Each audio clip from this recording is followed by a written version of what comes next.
My brother accidentally shared a group chat where my parents labeled me the family ATM because I had been helping with expenses for years. She is too stupid to realize we are using her, they wrote. So I cut all ties with them. But first, I made sure they lost everything. Before I tell you how I evicted my own parents and sent my brother to prison, let me know where you are watching from in the comments. Hit like and subscribe if you have ever had to cut off toxic family members to save yourself. My name is Nia, and at 32 years old, I am the person Atlanta's elite call when their lives are falling apart. I am a crisis management specialist. When a senator gets caught in a hotel room with someone who is not his wife or a star athlete, needs a scandal buried before the morning news cycle begins, my phone rings. I built my reputation on being unflappable. I have ice in my veins and a steel trap for a mind. I fix problems, I manage disasters, I control narratives. It was a Tuesday morning and the air in my corner office on the 45th floor was thin with tension. I was sitting across from a client whose net worth hovered in the nine figures. He was sweating through his Italian suit, terrified that his empire was about to crumble because of a foolish mistake. I was calm. I was sliding a non-disclosure agreement across the marble conference table, assuring him that I had already silenced the leak. I was in total control. Then my personal phone vibrated against the mahogany surface. I usually ignore personal calls during billable hours, but the vibration was persistent. It was a rapid-fire series of buzzes that usually indicated an emergency. I glanced down at the screen, expecting to see my assistant alerting me to a press leak. Instead, I saw a notification from a group chat titled Family Blessings with the praying hands emoji. This was the group chat my mother Joyce had created years ago. It was mostly used to send Bible verses on Sunday mornings or to guilt trip me into coming home for holidays. But the message preview I saw was not a scripture. It was from my younger brother Marcus, and it was clearly never meant for my eyes. The text read, "Did the family ATM transfer the 5,000 for Dad's heart medicine yet?" Emily found that vintage orange Birkin bag at the consignment shop in Buckhead, and she needs the cash by noon, or they will sell it to someone else. That girl Nia is so desperate for approval, she believes anything we tell her. She is too stupid to realize she is just a bank account to us. Ha ha. Time seemed to warp in the conference room. The client was still talking about his reputation and his legacy, but his voice sounded like it was coming from underwater. My heart slammed against my ribs with a violence that made me lightheaded. I stared at the words on the screen. Family ATM. Stupid. Desperate. Just the night before my mother had called me in tears. She told me my father Otis was having chest pains. She said the specialist recommended a new experimental medication that insurance would not cover. She said it cost $5,000, and they did not have it. I had transferred the money within 3 minutes. I had even added an extra $500 for them to order a healthy dinner because I was too busy to bring them food myself. I had gone to sleep worrying about my father's heart. I had woken up early to pray for his health. And now here was the truth glowing on my screen in brutal high definition. There was no heart condition. There was no medicine. There was only my brother Marcus and his wife Emily laughing at me while they spent my hard-earned money on a luxury handbag. My instinct was to scream. I wanted to flip the marble table. I wanted to drive to my parents' house and burn it to the ground. But I did not become the best crisis manager in Atlanta by reacting emotionally. I became the best by analyzing the damage and executing a strategy. I picked up my phone with a hand that did not shake. I took a screenshot. Then I scrolled up and took another to capture the timestamp and the context. I opened my secure folder, the one protected by biometrics and encryption, and I saved the images. 3 seconds later, the message disappeared from the chat. The text. "It looks like this message was deleted," appeared in its place. Marcus must have realized his mistake.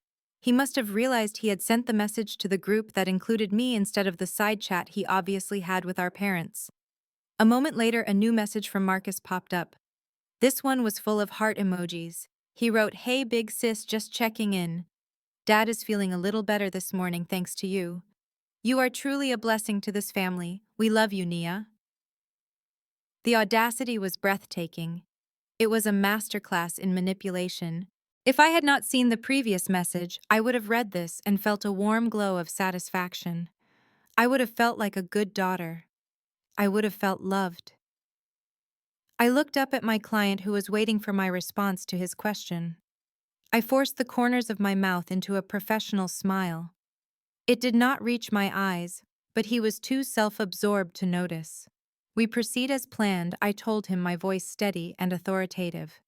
I have the situation under control. You have nothing to worry about. I finished the meeting. I shook his hand. I walked him to the elevator. I engaged in small talk with my staff. I was on autopilot, my body going through the motions of being Nia, the successful executive, while my mind was replaying that text message on an endless loop. Too stupid to realize. Those words cut deeper than the theft. They mocked my intelligence. They mocked the one thing I prided myself on. I was the smart one. I was the one who got the scholarships. I was the one who built a business from nothing. Marcus was the golden child who had never kept a job for more than 6 months. He was the one who dropped out of college because he said the professors were jealous of his vision. Yet in their eyes, I was the fool. I walked into my private office and locked the door. I moved to the floor-to-ceiling window that overlooked the sprawling city of Atlanta. From here, the cars looked like toys, and the people were invisible specks. I had bought this view with my sweat and my sacrifice, and I had shared the fruits of that labor with people who despised me. I thought about the last 10 years, the mortgage payments I made for them so they would not lose the family home. The $60,000 truck I bought for my father because he said his back hurt in the sedan. The $40,000 I paid to clear Marcus's gambling debts because he swore he was going to turn his life around. I thought about Emily, my sister-in-law, the white woman who had married my brother 3 years ago. She always hugged me a little too tightly. She always complimented my shoes and my bags, asking where I got them and how much they cost. She called me the sister she never had. Now I knew she was just sizing me up. She was checking the inventory of the store she planned to rob. They did not love me. They did not even respect me. They saw me as a resource to be mined until it was empty. A single tear tracked down my cheek. I wiped it away angrily. That was the last tear they would ever get from me. I sat down at my desk and unlocked my phone again. I looked at the screenshot one more time. The timestamp was 9:42 a.m. That was the time my family died. The people I thought were my family were gone, replaced by parasites who wore their faces. I opened my banking app. I looked at the transfer I had made last night. $5,500. Status completed. I could have called the bank and claimed fraud. I could have called Marcus and screamed. I could have sent the screenshot to the group chat and watched them scramble. But that was too small. That was too easy. If they thought I was an ATM, then they were about to learn what happens when the bank forecloses. They wanted to play a game of deception. Fine, I was a professional at this game. I fixed disasters for a living, but I also knew exactly how to create them. I pressed the intercom button on my desk phone. "Sarah," I said to my assistant, "clear my schedule for the rest of the afternoon." "Is everything okay, Nia?" she asked, her voice concerned. "You never cancel meetings." "Everything is fine," I said, my voice cold and flat. "I just need to make some calls. I need you to contact the private investigation firm we used for the senator's divorce case. Get me their best forensic accountant and a surveillance team." "Who are the targets?" Sarah asked, a pen scratching on paper in the background. "My parents, my brother and his wife," I said. "I want to know everything, Sarah. I want to know where every dime I gave them in the last 5 years actually went. I want to see my father's medical records. I want to know who really owns the title to their house. I want to know what Marcus does all day. Dig deep." There was a silence on the other end of the line. Sarah had worked for me for 4 years. She knew how much I loved my family. She knew how much I did for them. "Consider it done," she said quietly. I hung up the phone. I leaned back in my leather chair and swiveled to face the window again. The city of Atlanta lay before me, a kingdom I had conquered alone. My phone buzzed again. It was Marcus. He sent a picture of my father lying on the couch, looking frail with a caption that said, "Dad is resting. He says thank you for saving his life." I stared at the photo. I zoomed in. I could see the edge of a golf magazine tucked under the cushion. I could see the healthy color in my father's cheeks. It was all a performance. A grotesque pantomime designed to keep the money flowing. I typed a reply, my fingers flying across the screen. "I am so glad to hear that, Marcus. Tell Dad I love him. My network is acting up at the office, so I might be offline for a few hours. I will check in later." I hit send. Let them think I was still the gullible, dutiful daughter. Let them think the ATM was still open for business. It would make the moment I cut the power so much more satisfying. The investigation would take a few days, but I was patient. I would gather my weapons, I would build my case, and when I was ready, I would not just cut them off. I would dismantle their lies brick by brick.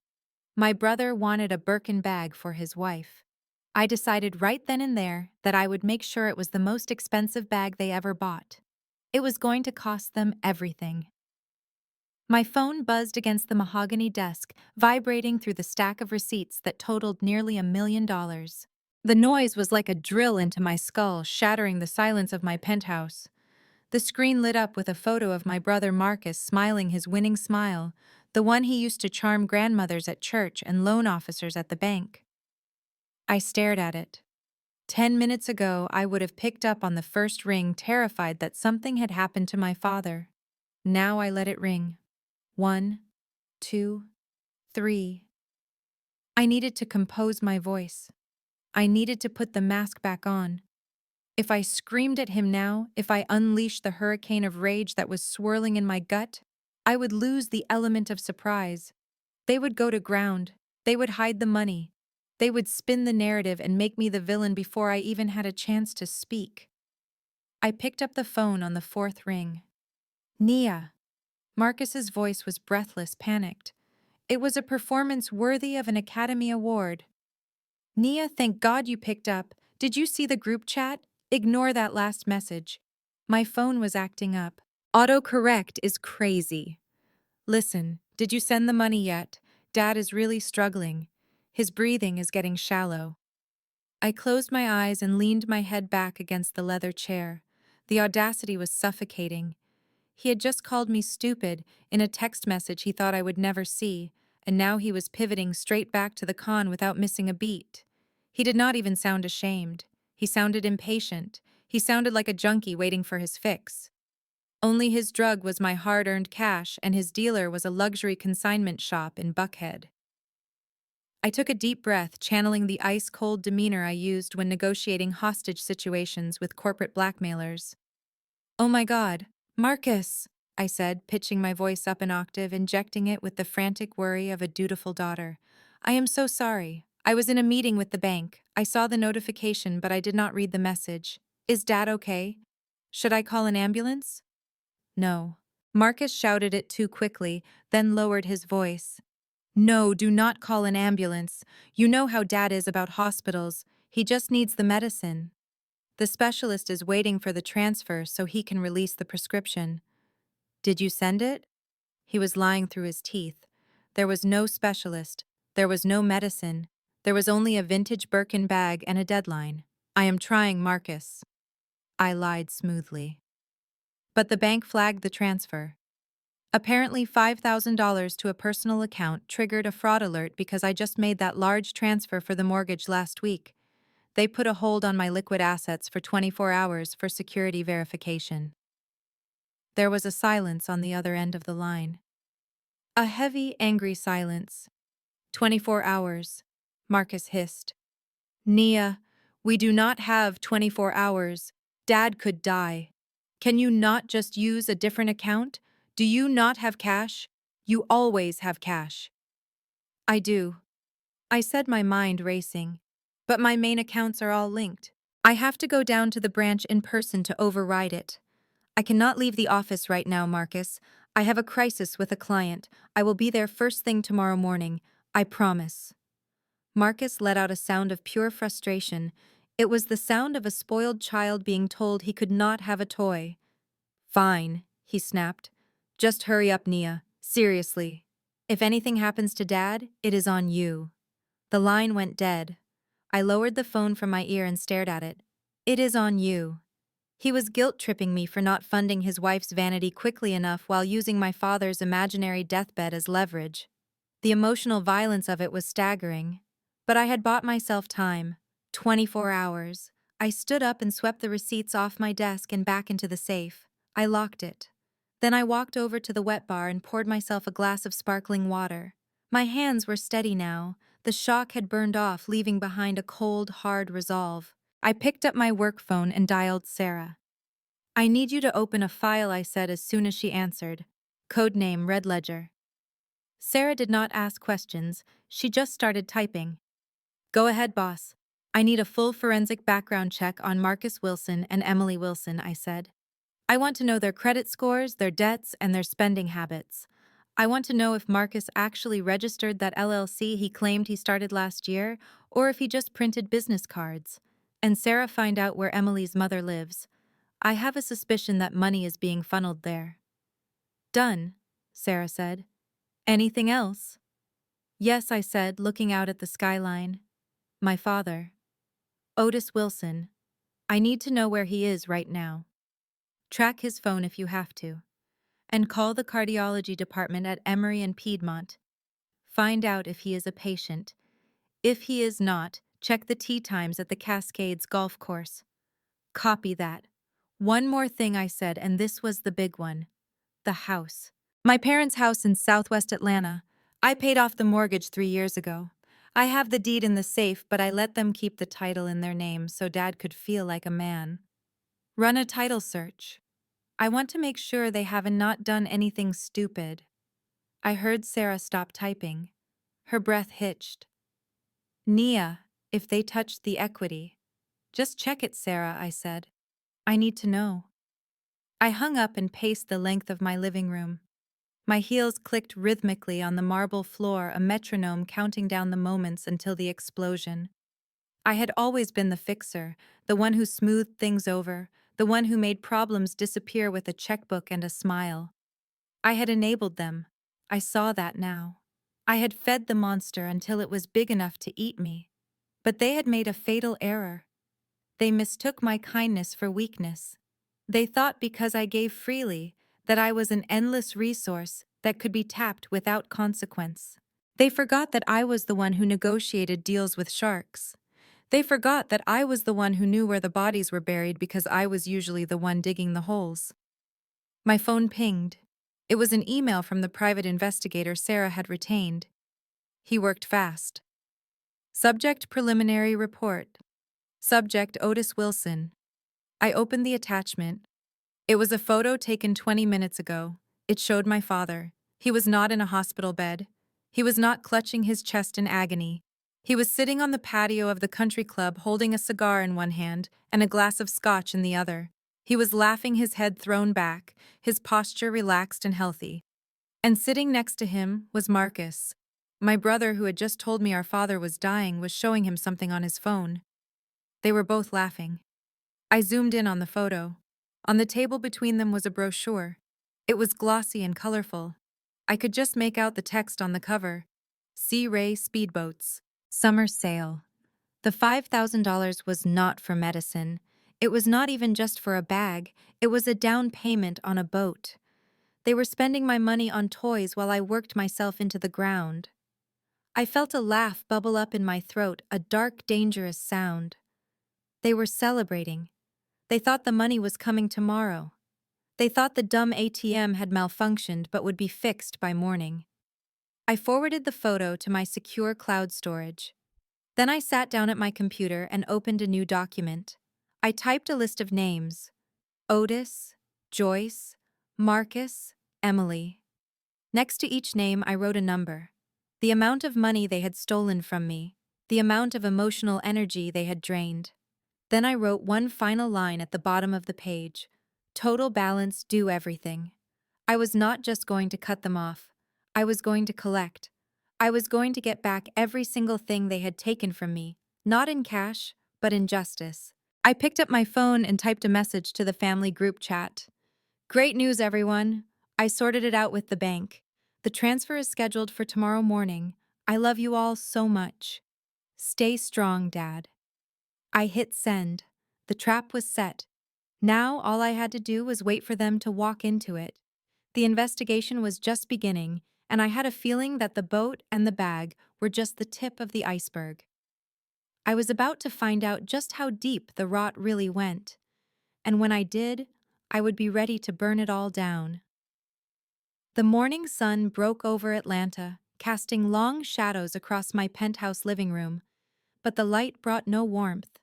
I had not slept. I had spent the night staring at the city lights, my mind a whirring supercomputer, calculating assets, liabilities, and the blast radius of the bomb I was about to drop on my own bloodline. My phone buzzed on the coffee table. It was barely 7 in the morning. I picked it up expecting an alarm or a notification from the global markets. Instead, it was a direct message from Marcus. Sis, are you up yet? Dad is doing really bad. His chest pains came back worse than before. We have him on oxygen right now.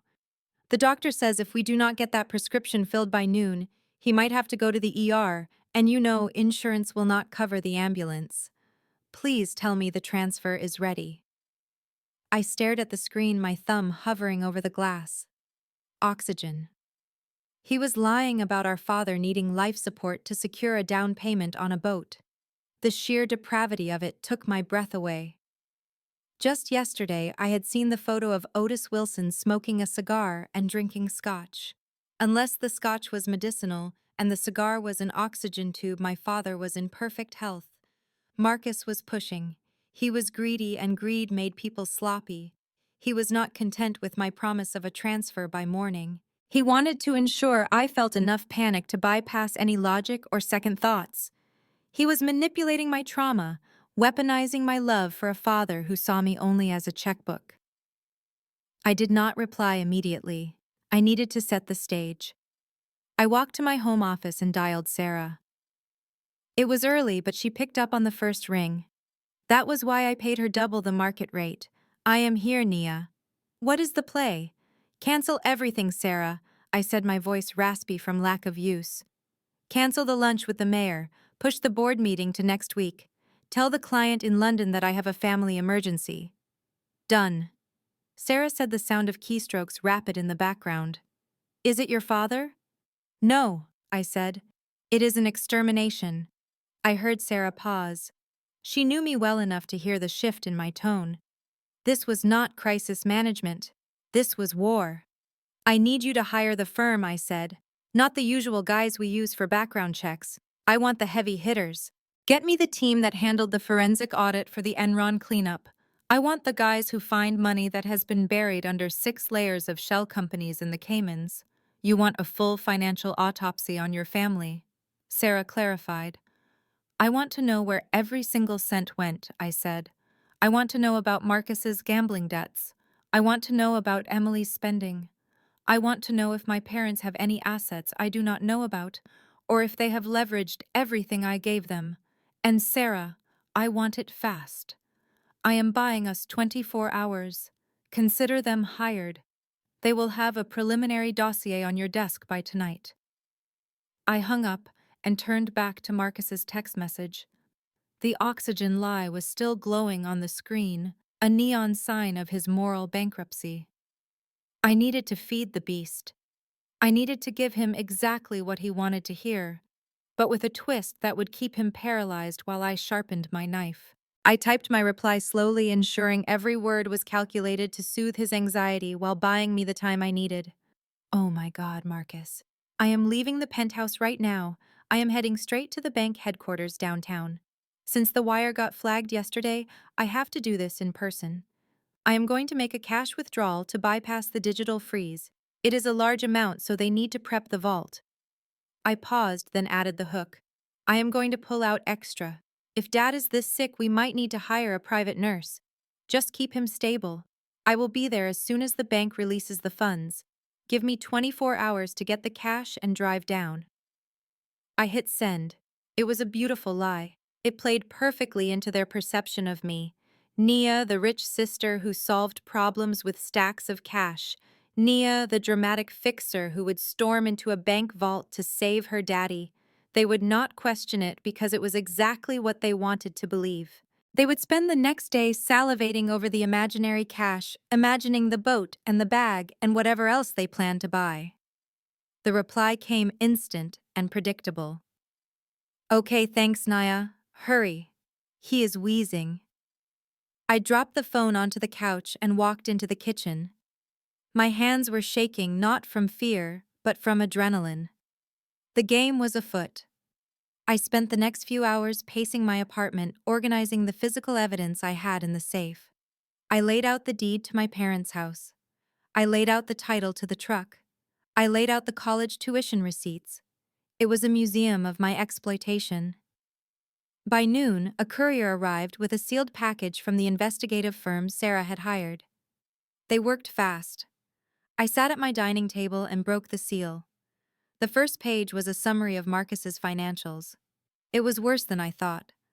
Marcus did not just have gambling debts. He had tax liens. The IRS was looking at him for unreported income, which was laughable because he had no income, only gifts from me. But he had been flashing cash on social media, living a lifestyle that did not match his tax returns. But the real bombshell was on page 3.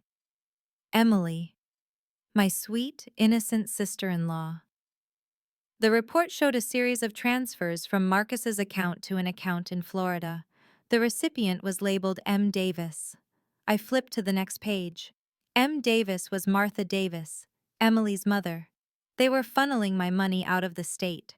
Every time I gave Marcus money for a business loan or a debt repayment, a chunk of it was being siphoned off to his mother-in-law. They were building a nest egg in Florida while living in my parents' house rent-free. I felt a cold smile spread across my face. This was better than I had hoped. It was not just greed, it was a conspiracy. I turned the page to the section on my parents. Otis and Joyce Wilson. The report confirmed what I suspected about the house. The mortgage was paid off thanks to me, but there was a new lien on the property. A second mortgage, taken out 6 months ago. My heart stopped. Why would they take out a second mortgage on a house I had just paid off for them? Where did that money go? I scanned the transaction history. The loan proceeds, $200,000, had been deposited into a joint account held by Otis and Marcus. Then it was gone, transferred to a cryptocurrency exchange.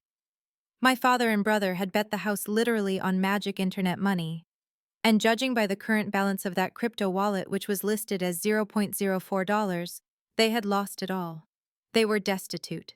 They were sitting in a house that the bank was about to take back, and they were trying to squeeze $5,000 out of me for a handbag because they were drowning and thought a luxury accessory would act as a life raft. They were not just using me, they were destroying themselves and trying to drag me down with them. The oxygen text suddenly made sense. It was panic. It was the desperation of men who had gambled everything and lost. They needed that money not for a boat anymore, maybe, but to keep the lights on, to pay the interest on the loan that was eating the house from the inside out. Or maybe they were still delusional. Maybe they still thought they could trade their way out of the hole if they just had a little more capital. I closed the file. I had seen enough. I had the ammunition. I had the motive. I had the weapon. The 24 hours were ticking down. Tomorrow, I would not be bringing a bag of cash to my parents' house. I would be bringing an eviction notice. But first, I had to play the part. I had to be the dutiful daughter one last time. I picked up my phone and dialed the florist. I want to send a bouquet, I said, my voice steady. To Otis Wilson. Get well soon balloons. The biggest arrangement you have. I wanted them to feel safe. I wanted them to relax. I wanted them to think the golden goose was flying home to lay another egg. Because when I arrived, I was going to cook that goose and serve it to them cold. I walked back to the window and looked out at the city. My reflection stared back at me, hard and unyielding. The Nia they knew was dead. The woman looking back at me was the one who fired people for a living, and tomorrow she was going to have the busiest day of her career. I went to my closet and chose my outfit for the confrontation.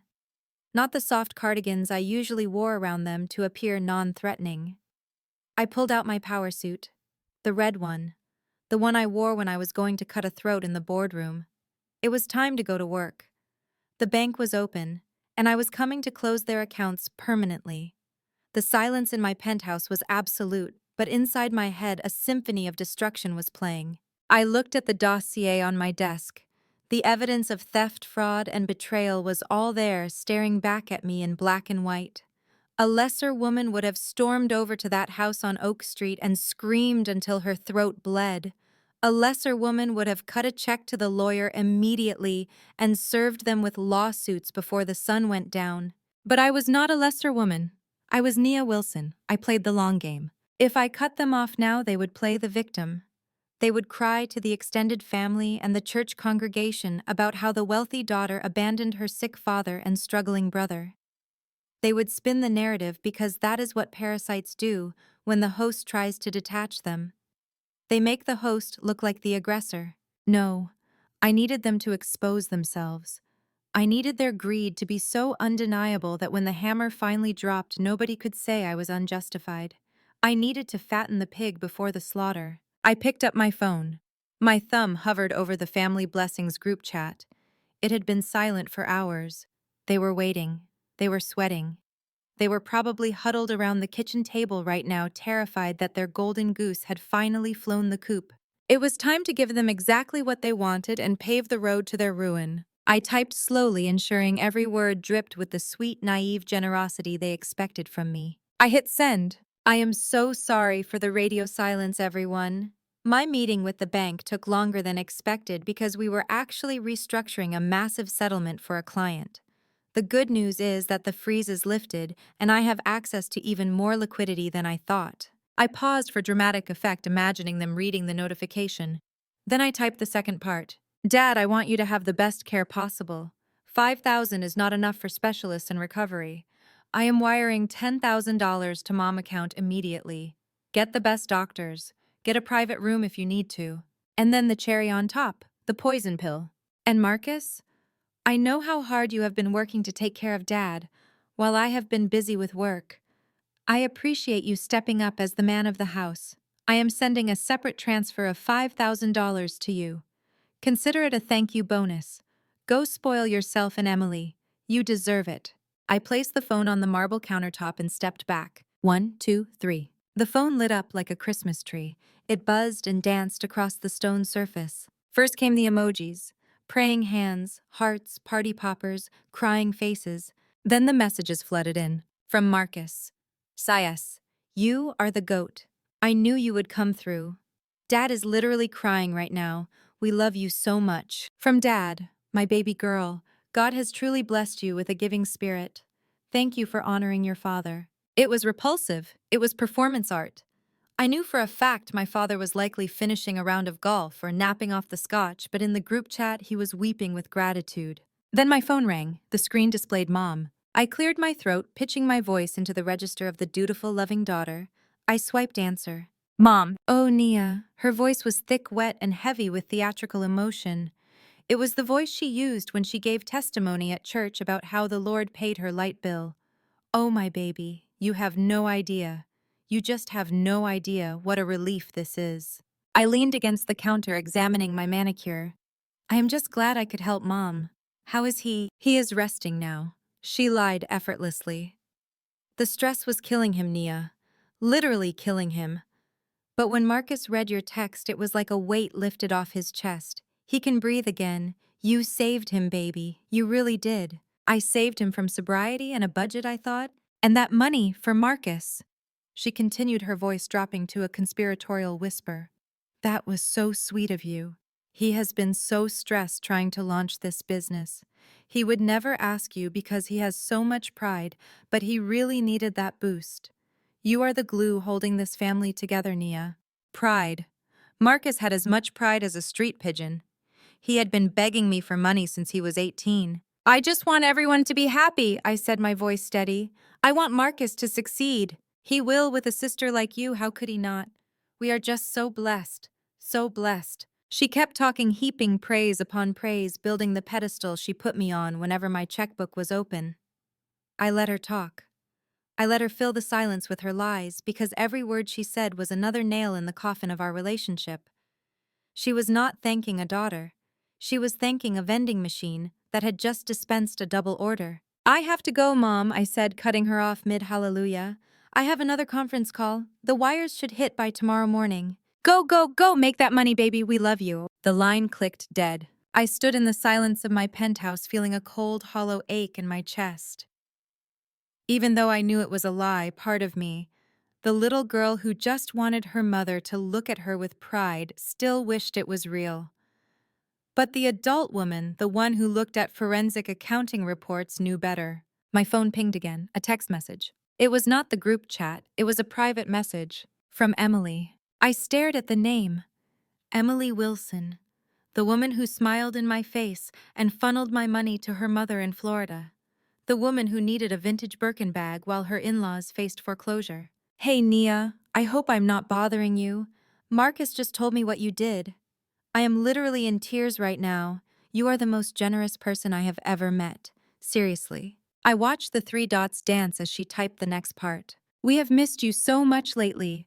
I know you are super busy being a boss lady, but we are having a Sunday dinner this weekend. Just family. Mom is making her pot roast and I am making that peach cobbler you like. Please say you will come. It would mean the world to Marcus and Dad to have you there. We want to celebrate you. Celebrate me. They wanted to celebrate the deposit. They wanted to butter me up to ensure the cash kept flowing, and Emily especially wanted to secure her position. She knew Marcus was useless. She knew I was the source. She was playing the long game too, trying to become the favorite sister-in-law, the confidant, the ally. Sunday dinner. I thought about the last Sunday dinner I attended. I had sat on a folding chair at the corner of the table because there were not enough seats. Marcus sat at the head. Emily sat to his right. They laughed and joked while I quietly ate the dry end of the roast. But this time would be different. This time I would not be the guest who was grateful for scraps. I would be the inspector coming to condemn the building. I needed to see them. I needed to look them in the eyes when they thought they had won. I needed to see the house they had leveraged, the cars they had bought, the clothes they were wearing. I needed to gather the final pieces of intelligence before I burned their world down. I typed my reply. That sounds lovely, Emily. I have missed you guys too. I will be there. What time? 4 p.m. She replied instantly, followed by a string of heart emojis. Cannot wait. I put the phone down. The trap was baited. They had taken the money. They had issued the invitation. They thought they had successfully managed the asset. They thought Nia the ATM was back online and dispensing cash. Sunday was 4 days away. That gave me 96 hours to prepare. 96 hours to let the investigators finish their work. 96 hours to refine the script for the performance of a lifetime. I walked to the safe and pulled out a stack of cash. I needed to go shopping. If I was going to play the role of the wealthy, oblivious benefactor, I needed to look the part. But more importantly, I needed to look like someone they could not afford to lose. I was going to Sunday dinner, and I was going to bring a side dish they would never forget. Sunday arrived wrapped in the humid heat of an Atlanta afternoon. I stood in the garage of my penthouse building, staring at my reflection in the window of a beige Nissan Altima I had rented an hour ago. My Porsche was under a tarp. My designer heels were replaced by sensible flats from Target. My tailored suit was swapped for a nondescript dress I had bought off the rack 3 years ago. I was in costume. I was transforming into Nia, the struggling, dutiful daughter. The Nia they knew. The Nia they despised but needed. I drove the 40 minutes to Southwest Atlanta, my hands gripping the steering wheel of the rental car. I parked on the street because the driveway was full. My father's Ford King Ranch truck took up 2 spots. Marcus's leased BMW sat diagonally across the rest. It was a driveway full of horsepower paid for by my insomnia. I walked up the path. The grass was freshly cut. The landscaping service I paid for was doing a good job. I rang the bell. The door swung open and there was my mother, Joyce. She was wearing a new dress, something silk and floral, that looked like it cost more than my first car. She smelled of expensive perfume and greed. Nia. She shrieked, pulling me into a hug that felt more like a frisk. You made it. Praise God. Come in, baby, come in.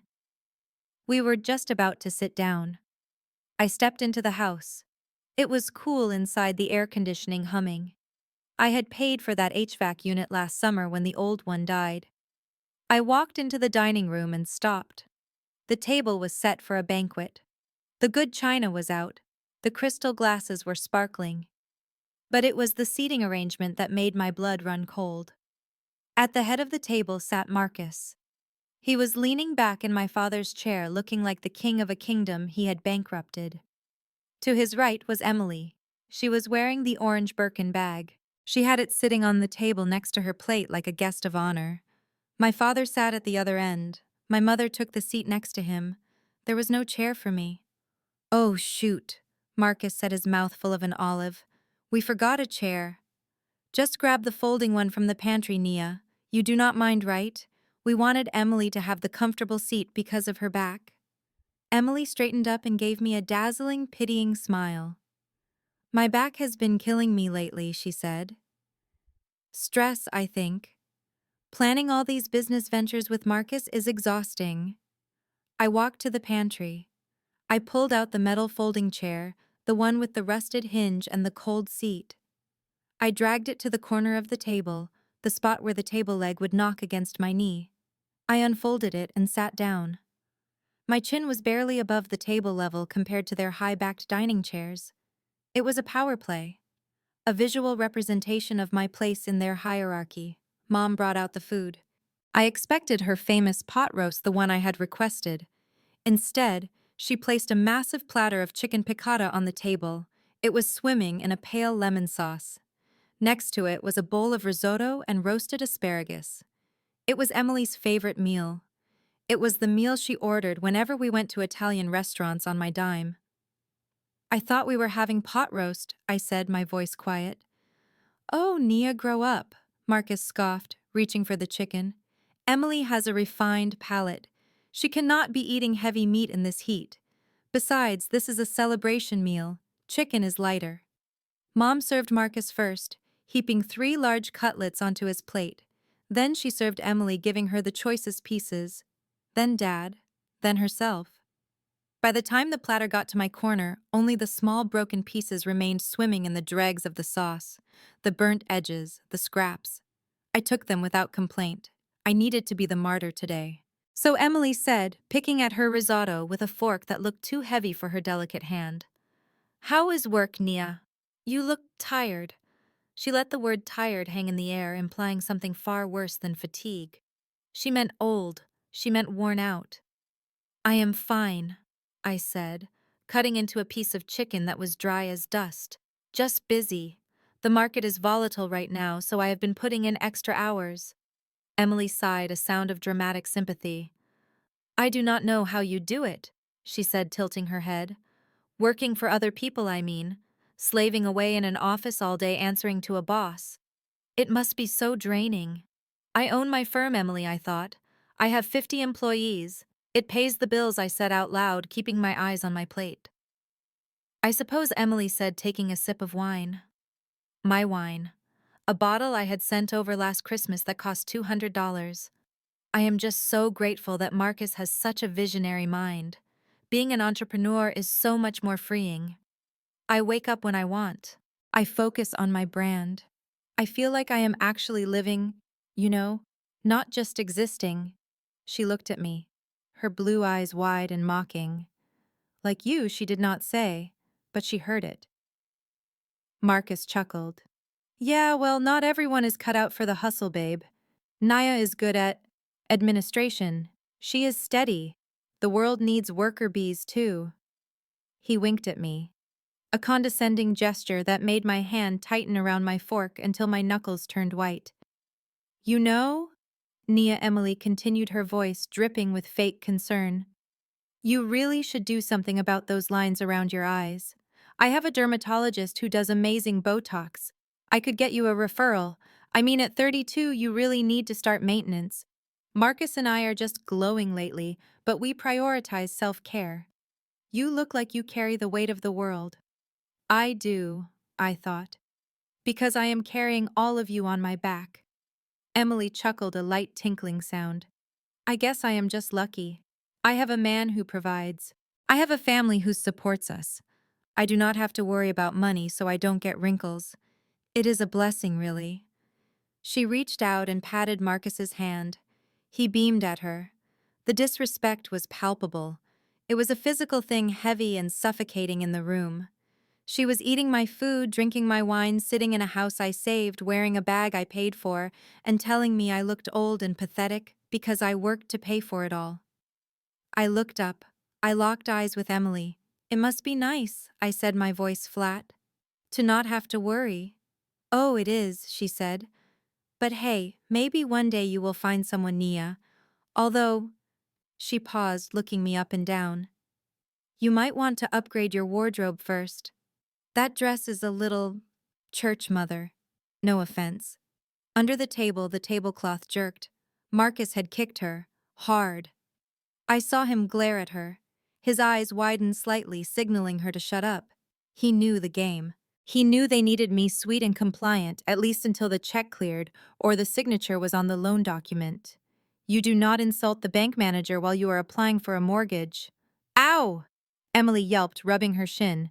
What was that for? Nothing, Marcus said quickly, turning his winning smile toward me. Emily is just joking, Nia. You look great. Really. Healthy.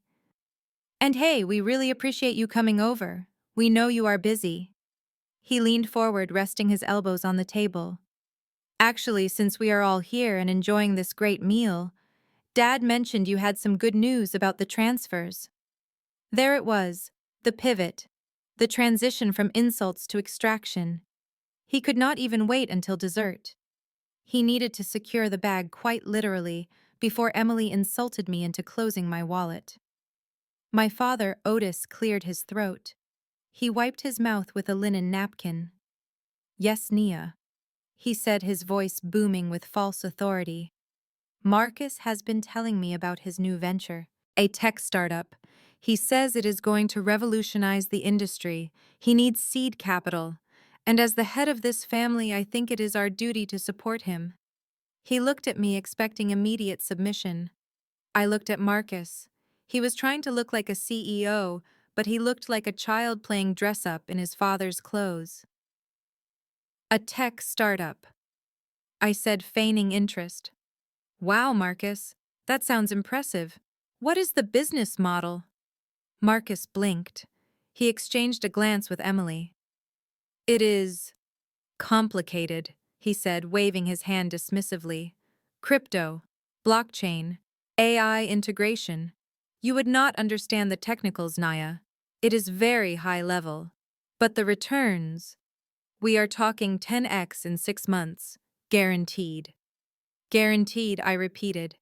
In crypto. Exactly, Marcus said, grinning. But I need to move fast. The window is closing. I need $500,000. The number hung in the air. $500,000. They did not just want the 10,000 I promised. They wanted everything. They wanted to leverage my credit, my name, my future to fund a scam. Mom chimed in, her eyes shining. Think about it, Nia. Your brother, a CEO. We would be the most powerful family at church. And you can help him. You can sign as the guarantor on the business loan. The bank said with your credit score, it is a done deal. They had already run my credit. They had already talked to a bank. Emily smirked. Come on, Nia. Do not be selfish. You have your little job. Let Marcus have his empire. Unless you are jealous, Marcus kicked her again under the table. I put my fork down. I looked at the cold remains of the chicken piccata. I looked at the folding chair. I looked at the orange Birkin. I smiled. It was the smile of a predator who has just seen the prey step into the snare. You know what I said. You are right. Family should support family. Tell me more about this loan, Marcus. I am very interested. The tension in the room broke. They exhaled. They smiled. They thought they had won, but they had no idea that I was not looking at a business opportunity. I was looking at the shovel they were going to use to dig their own graves. Dinner was cleared by me, of course, while the visionaries sat in the living room digesting my money. As I washed the last crystal glass, I could hear them whispering. They were giddy. They were already spending the $500,000 they thought was a done deal. I dried my hands and walked into the living room. Marcus had set up a presentation on the big screen TV I bought them for Christmas 3 years ago. It was a PowerPoint slide titled Crypto Tech: The Future of Wealth. The font was Comic Sans. The background was a low-resolution image of a Lamborghini. Okay, Nia, Marcus said, standing up and adjusting his tie like he was Steve Jobs unveiling the iPhone. Prepare to have your mind blown. This isn't just a business. It is a movement. He clicked a button. The slide changed to a graph that went straight up. There were no numbers on the axes, just a green line pointing to the moon. We are leveraging blockchain synergy to disrupt the fintech space. He said using buzzwords he had definitely learned from TikTok. Basically, we take investor capital, convert it into our proprietary token, and then use AI algorithms to day trade the volatility. It is risk-free. Risk-free, I repeated, keeping my face neutral. In crypto. 100%, Marcus said confidently. The algorithm cannot lose. It learns Nia. It gets smarter every trade. But we need liquidity to feed the beast. That is where the 500,000 comes in. He clicked to the next slide. It was a picture of a yacht. This is the projection for year 1, he said. We are talking passive income, generational wealth.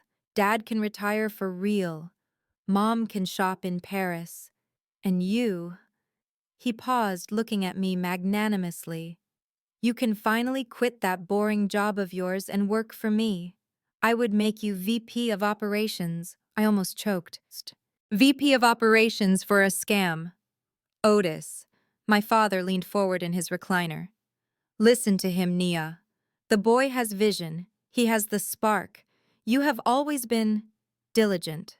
But Marcus, he is a creator. This is our chance to build a legacy. A legacy of fraud, I thought. But Dad, $500,000 is a lot of money, I said, injecting a note of hesitation into my voice. If the algorithm fails... It won't fail. Otis snapped, his patience thinning. Why are you always so negative? This is why you are still single, Nia. You do not have faith. You do not trust in the process. He stood up and walked over to me, looming over my chair. He put a hand on my shoulder. It was heavy, suffocating. Look at me, Nia. I am an old man. I have worked my whole life, and what do I have to show for it? A nice truck, yes, thanks to Marcus. But I want more. I want the Wilson name to mean something in this city. Marcus can give us that. But he needs a boost. He needs a runway. He squeezed my shoulder. You are the big sister, Nia. It is your responsibility. God blessed you with a good credit score and a steady income for a reason.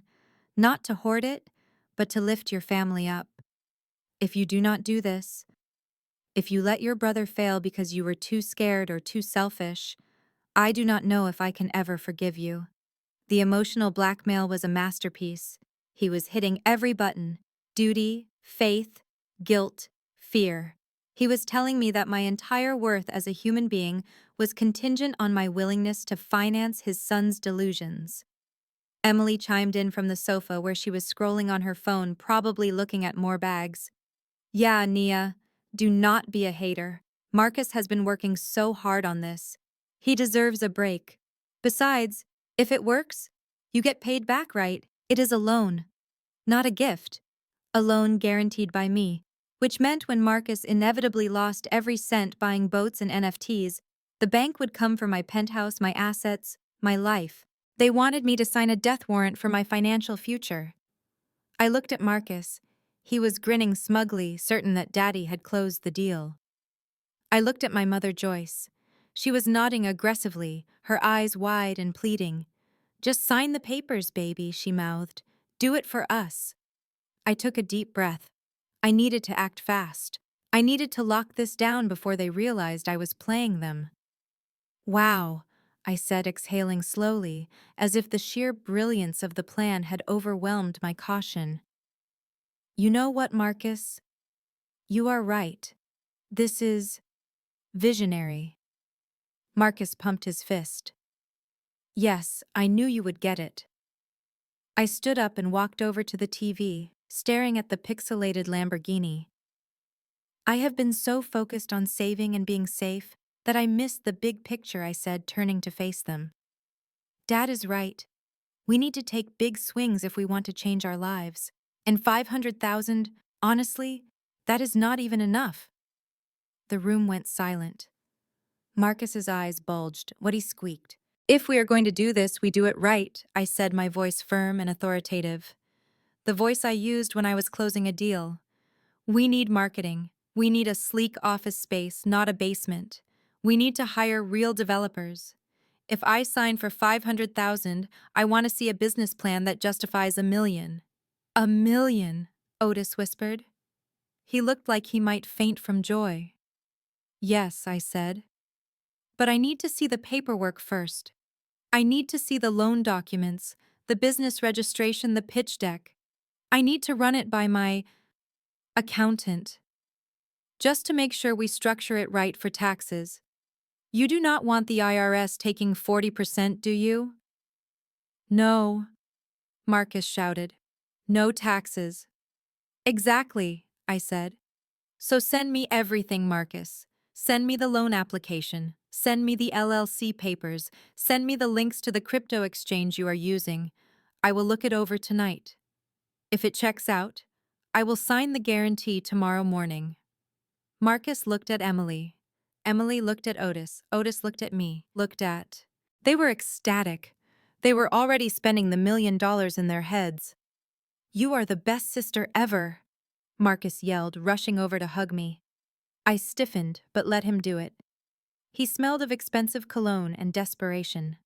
"Tomorrow morning," he said, pulling back. "Promise." I looked him dead in the eye.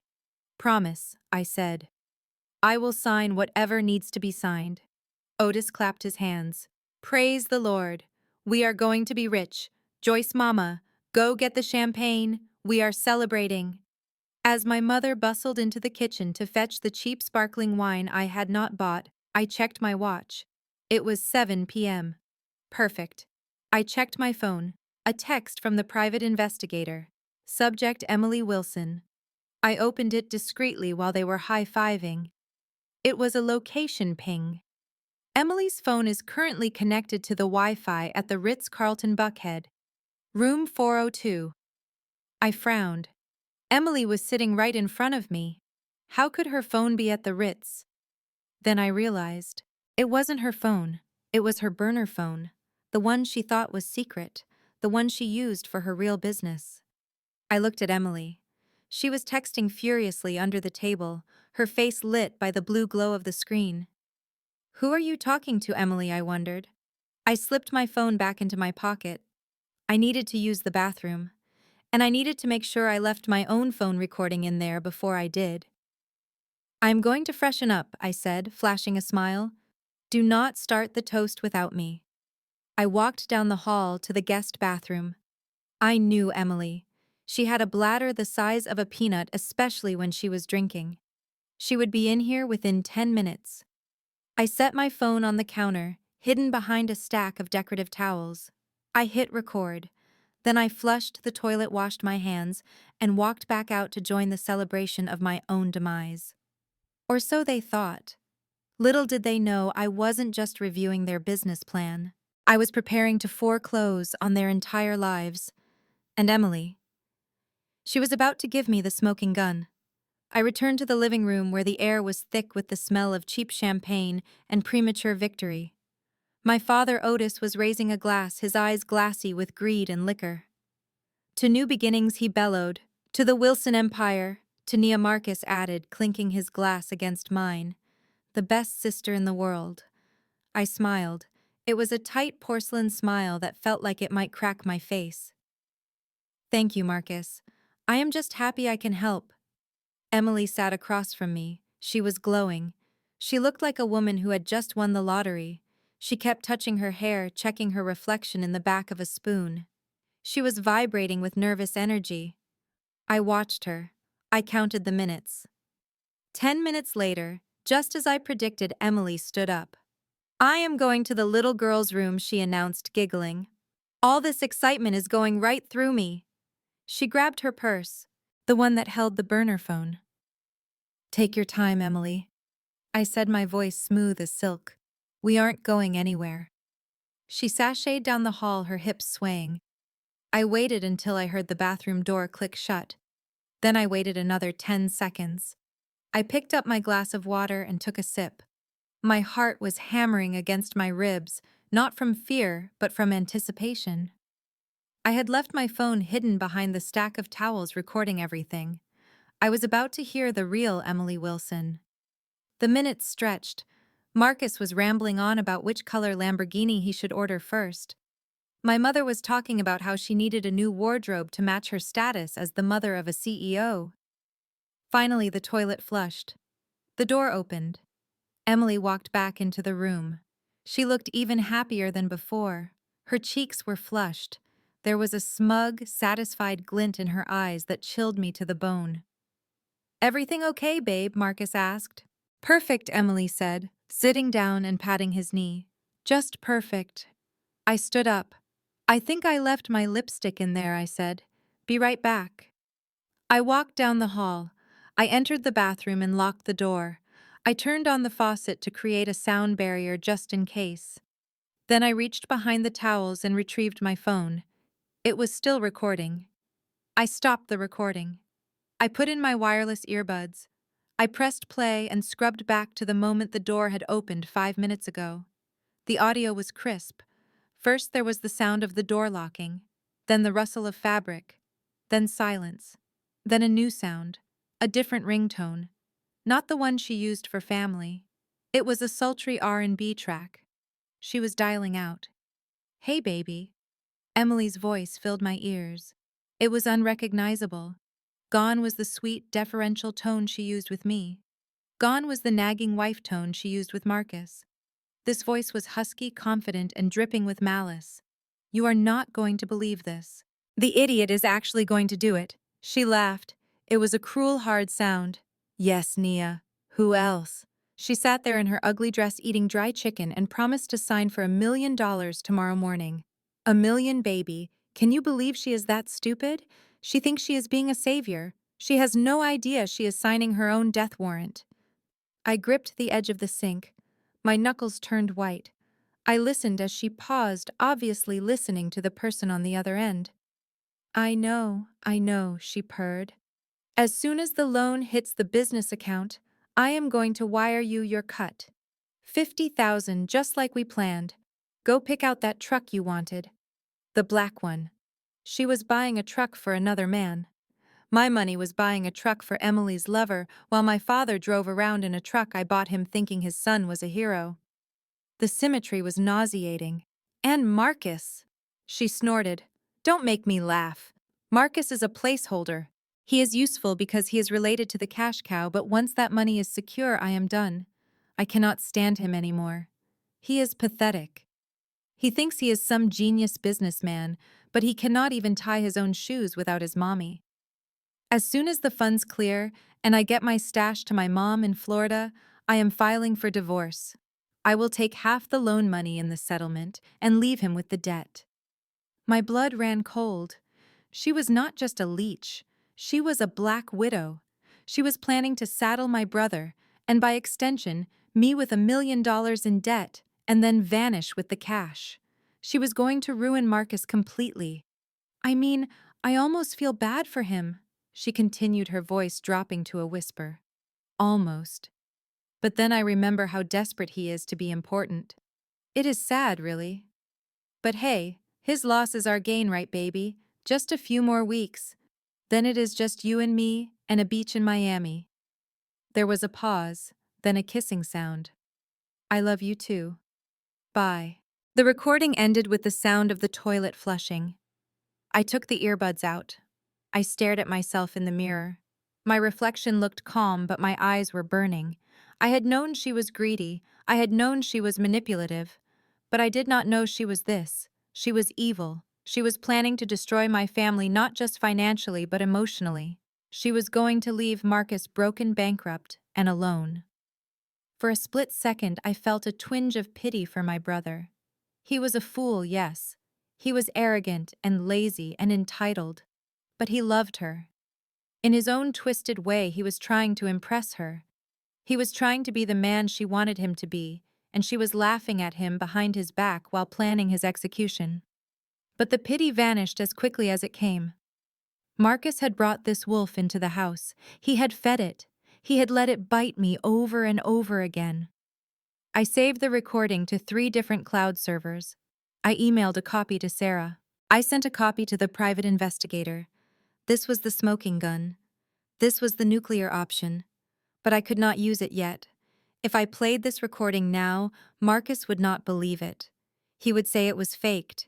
He would say I was jealous.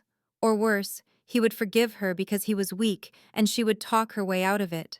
No, I needed to destroy her completely. I needed to catch her in the act. I needed visuals. I needed names. I needed to know who this mystery man was. I unlocked my phone and sent a text to the private investigator. New target, Emily's lover. She just called him. Find out who he is. Get photos. I want him in 4K. Then I put the phone in my pocket. I checked my teeth in the mirror. I fixed my hair. I walked back out to the dining room. Everyone looked up as I entered. They were all smiling. They were a tableau of happy, successful people. My father, the patriarch. My mother, the matriarch. My brother, the heir. And Emily, the devoted wife. Everything okay, Nia? Emily asked, her face a mask of innocence. I smiled at her. It was the warmest smile I had given her all night. Everything is wonderful, Emily, I said, taking my seat on the folding chair. I was just thinking about the future. Me too, Emily said, beaming. It looks so bright, doesn't it? Oh, you have no idea, I thought. Actually, I said, clearing my throat. Sitting in there thinking about how blessed we are gave me an idea. The room went quiet. They leaned in, sensing more money. Since we are starting this new chapter, I continued looking from my parents to Marcus. I think we should celebrate properly. Dad, you and Mom have your 40th anniversary coming up next month, right? My mother gasped. Oh, Lord, yes. 40 years with this man. Can you believe it? I think we should throw a party, I said. Not a backyard barbecue. A real party. A gala. Marcus's eyes lit up. A gala. Like with a red carpet. Exactly, I said. We should rent out the ballroom at the St. Regis. We should invite everyone. The pastor, the deacons, all your old business partners, Dad. And Marcus, you should invite all your potential investors. It would be the perfect place to announce the launch of crypto tech. Marcus looked like he was going to hyperventilate. The St. Regis, Nia, that is expensive. I waved my hand. I will pay for it. Consider it my anniversary gift. I want this family to be celebrated the way it deserves. My mother started crying again. Real tears this time, tears of vanity. She was already imagining the dress. She was already planning the Facebook posts. Oh, Nia, she sobbed, you are an angel, a literal angel. I looked at Emily. She was nodding enthusiastically, her eyes glittering. She was thinking about the networking. She was thinking about showing off to her lover. She was thinking about the chaos she could cause. It will be the event of the season, I promised. And it would be. I was going to build them the most beautiful stage money could buy. I was going to put them under the brightest spotlights in Atlanta. And then, when the whole world was watching, I was going to pull the trap door. The check for the loan. The anniversary party. It was all happening on the same night. I raised my glass of water. To family, I said. To family, they chorused, raising their champagne. I drank. The water tasted clean and cold. It tasted like justice. The champagne toast was still bubbling in our glasses when my mother Joyce sprang into action. The mere mention of the St. Regis, had activated a dormant ambition within her that was terrifying to behold. She pushed her plate of half-eaten chicken aside and pulled a notepad from her purse. She always carried one for church announcements, but now she was planning a coronation. "We have to do it in the grand ballroom," she declared, her eyes wide with the manic energy of a social climber who just found a ladder. "The Astor Room is too small. If we are inviting the pastor and the entire deacon board, plus the choir, we need capacity for at least 200 people." 200 people, my father. Otis grunted, nodding in agreement. "We need to show them Otis Wilson is still a player in this town. People have been talking since I retired. They think we are struggling. We need to shut them up. They think you are struggling because you are, I thought, taking a sip of water. But tonight we are selling the illusion. And the flowers," Joyce continued, scribbling furiously. "I want orchids. White orchids everywhere. Like that wedding we saw in Essence magazine. And a live band. Not a DJ. A 12-piece orchestra. We need class, Otis. We need elegance." She looked at me, expecting me to flinch at the cost. "Orchids and an orchestra," I said, keeping my face impassive. "That sounds beautiful, Mom. Very sophisticated." Emily leaned forward, her eyes glittering. "We should have a red carpet entrance," she suggested, "with a photographer. A step and repeat wall with the family name on it. Wilson Dynasty. It would look amazing on Instagram." Marcus slammed his hand on the table. "Yes, and we can put the Cryptotech logo on the backdrop too. Co-branding. It shows that the new generation is supporting the legacy. They were designing a circus. A gaudy, expensive circus meant to hide the fact that the clowns were broke." "How much is this going to cost?" I asked casually, though I already knew the answer. The St. Regis did not open its doors for less than 6 figures usually, but for a Sunday event with family connections, I could probably pull strings. My mother hesitated. She looked at my father. They did mental math, exchanging glances that spoke volumes about their entitlement.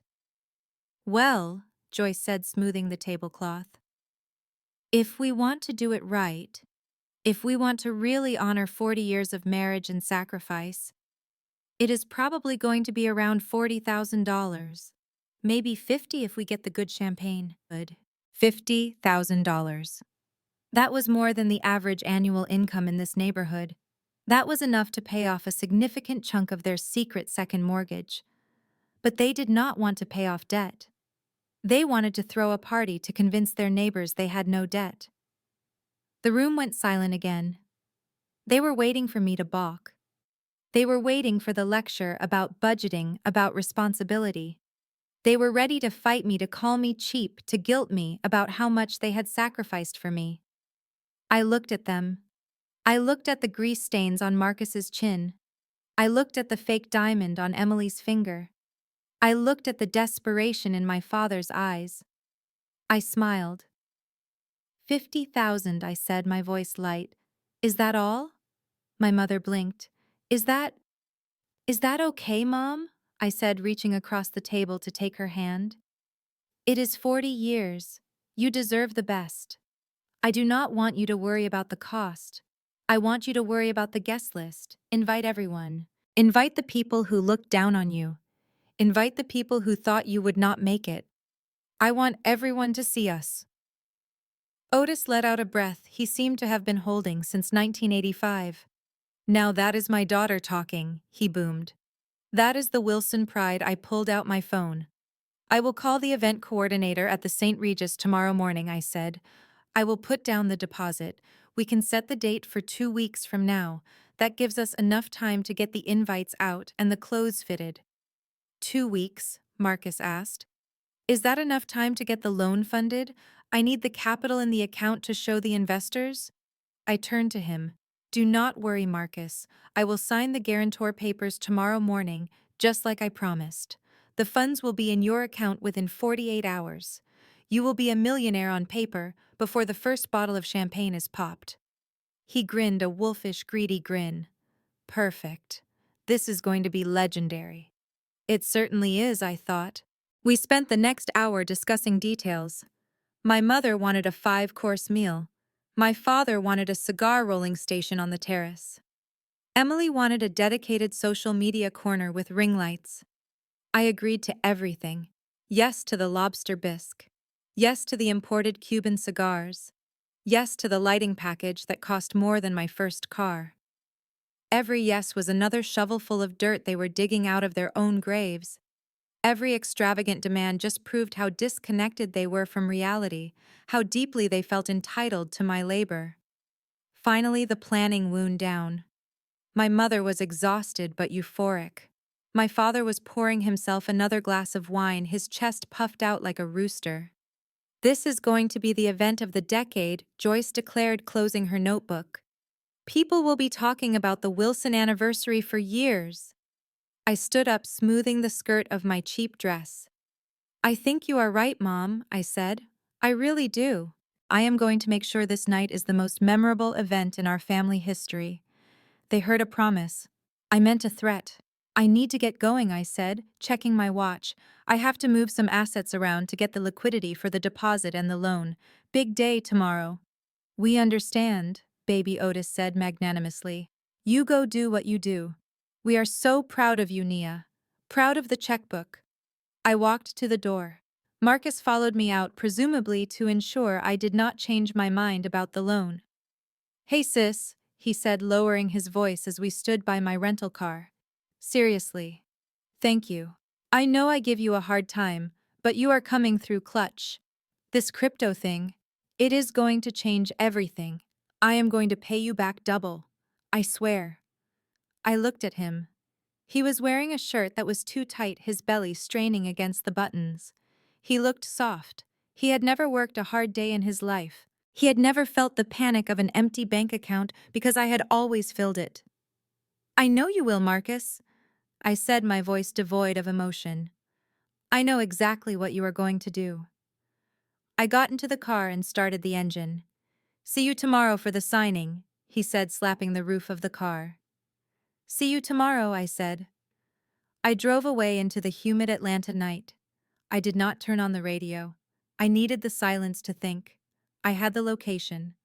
The St. Regis Ballroom. A venue with limited exits and maximum visibility. I had the audience. The entire social circle of my parents, the people whose opinions mattered more to them than their own integrity. I had the bait. $50,000 of party planning and a $500,000 loan guarantee that would act as the anchor. Now I just needed the executioner. I drove toward the city, my mind working through the logistics. I needed to coordinate with the bank to buy the mortgage debt. I needed to finalize the dossier with the private investigator. I needed to get the video of Emily, editing it into a presentation that would play on the massive LED screens my mother had just insisted on renting. But first, I needed to make a stop. I pulled into the parking lot of my office building. I went up to the 45th floor. The office was empty, silent, and dark. I walked to the server room. I unlocked the secure cabinet where we kept the high-end surveillance equipment we used for corporate espionage cases. I took out a tiny high-definition camera and a GPS tracker. Tomorrow, when I went to sign the papers at Marcus's house, I was going to leave a little gift behind. I wanted to hear what they said when they thought I wasn't listening. I wanted to hear them laughing about how easy it was to trick me. Because that laughter would fuel me. It would be the gasoline I poured on the fire I was about to light. I walked to the window and looked out at the city lights. "You want a show, Mom?" I whispered to the glass. "You want people to talk about the Wilsons?" I smiled, a cold, sharp smile that reflected in the dark window. "Careful what you wish for. Because I am going to give you a show that will bring the house down. Literally." Monday morning arrived with the brutal efficiency of a guillotine blade. I sat in the conference room of my real estate attorney, David, who had handled the closing on my parents' house 10 years ago. The leather chair felt cold against my back. On the polished mahogany table sat a single manila folder. David looked uncomfortable. He shifted in his seat, loosening his tie as if the air in the room had suddenly become too thin to breathe. "Nia," he said, his voice grave. "You are not going to like this." "I did not come here to like anything, David.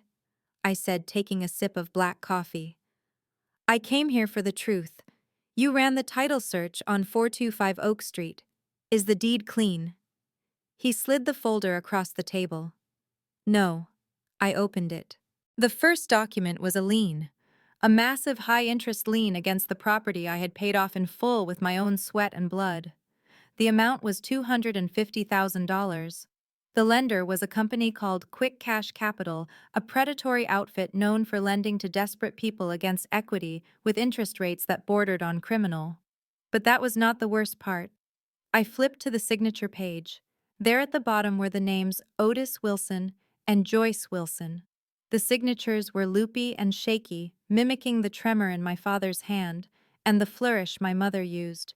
To a stranger, they looked authentic. To me, they looked like a crime scene. I knew that handwriting. I knew the way the W curled at the end. I had seen it on countless birthday cards asking for money. I had seen it on the IOUs that were never repaid. It was Marcus. My brother had forged our parents' signatures to take out $250,000 of equity from the home they lived in. The home I had secured for them. When was this filed? I asked, my voice dangerously calm. 6 months ago, David replied. And where did the money go?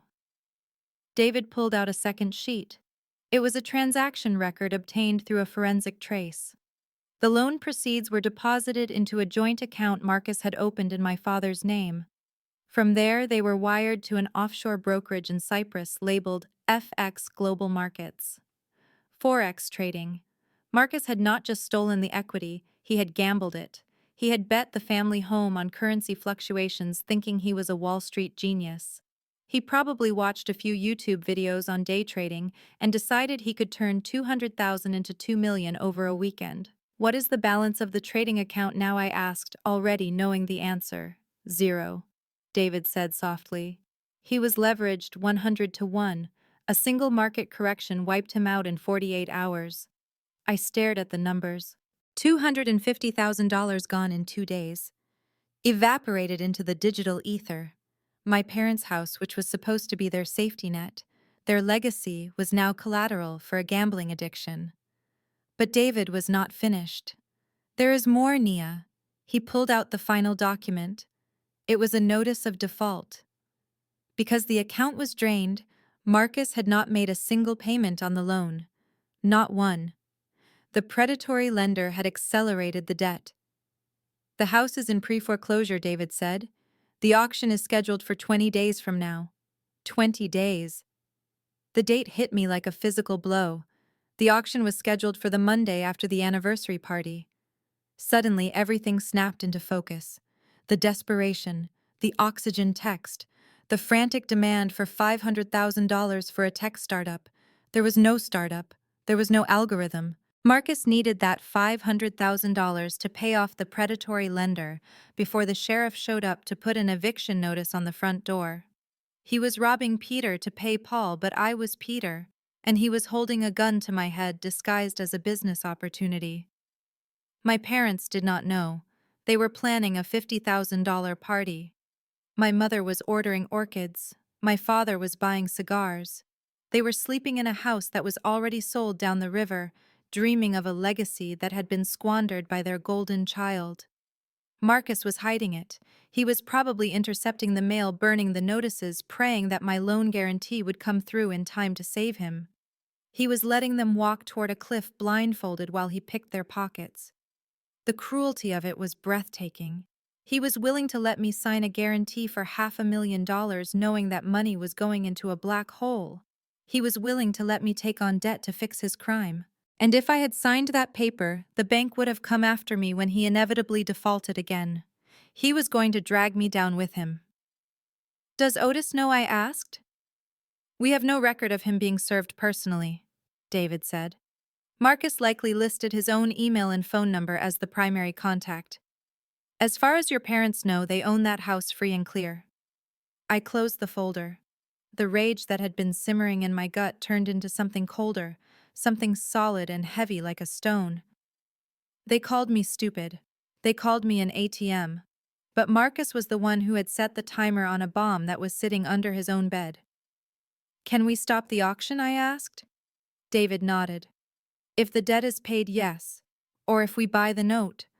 Buy the note, I repeated. Yes, David explained. The lender does not want the house. They want their money. They would likely sell the debt to a third party for face value or even a slight discount just to avoid the hassle of eviction and auction. If you buy the note, Nia, you become the lender. You step into the shoes of quick cash capital. I looked at David. A slow smile spread across my face. It was not a nice smile. If I buy the note, I become the bank. Correct, David said. You would hold the mortgage. You would have the right to foreclose. You would have the right to evict. I leaned back in the chair. Do it, I said. David blinked. You want to pay off the debt? No, I said sharply. I want to buy it. I want to own it. Use my shell company Phoenix LLC. Do not let them know it is me. Approach the lender today. Offer them full value plus 5% for a quick close. I want that note in my hand within 48 hours. But Nia, David hesitated. If you own the note, you control the foreclosure. You control the house. Exactly, I said, standing up. My brother wants to play businessman. He wants to talk about leverage and assets. Fine, I'm going to show him what real leverage looks like. I walked to the window looking out at the Atlanta skyline. Marcus thinks he is waiting for a check, I said, my reflection ghosting against the glass. He thinks he is getting a lifeline, but he is not. I turned back to David. Get me that note, David, and draft an eviction notice. Have it ready to be served. Served when David asked. I checked my calendar. The anniversary party was in 2 weeks. The auction was a week after that. Have it ready for the night of the party, I said. David looked horrified. Nia, you cannot serve your parents with an eviction notice at their anniversary party. Watch me, I said. They want a memorable night. They want to show the world how successful the Wilson family is. I am going to give them exactly what they want. I am going to show everyone exactly who owns the Wilson family legacy. I picked up my purse. I have to go, I said. I have a loan guarantee to sign. You are still going to sign the papers for Marcus? David asked, incredulous. Of course, I said. If I do not sign, he will panic. He will confess to Mom and Dad to try and get them to help him. I need him calm. I need him arrogant. I need him to think he got away with it until the very last second. I walked out of the office. The plan had evolved. It was no longer just about exposing them. It was about total acquisition. Marcus had stolen the house, but I was going to steal it back. Legally. I drove to my parents' house for the signing. The rental car hummed beneath me. I felt calm. I felt powerful. When I pulled into the driveway, Marcus was waiting on the porch. He was pacing. He looked sweaty. He looked like a man who knew the executioner was coming, but hoped it was just the mailman. He saw me and ran down the steps. Did you bring it? He asked, his eyes darting around. I held up the folder containing the fake loan guarantee documents I had drafted myself. They looked real. They felt real. But they were worthless paper, just like his promises. Right here, Marcus, I said. Marcus. He grabbed me in a hug. I could feel his heart pounding against my chest. You saved us, Nia, he whispered. You really saved us. I hugged him back. I know, I said. I walked into the house. My parents were there, smiling, oblivious, sitting on furniture they no longer owned, inside walls that were already closing in. Let us sign, I said. I sat at the dining table.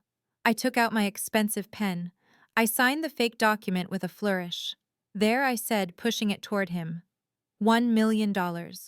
Marcus grabbed the paper. He looked at it like it was a holy relic. Thank you, he said, tears in his eyes. Thank you. He thought those tears were relief. He did not know they were just the rehearsal for the grief that was coming. I stood up. I have to get back to work, I said. I have some assets to acquire. I left them celebrating. I drove away. 2 days later, David called me. We have the note, he said. Phoenix LLC is now the legal holder of the mortgage on 425 Oak Street. Good, I said. Now they were living in my house. They were sleeping under my roof. And they had absolutely no idea that their landlord was the daughter they called stupid.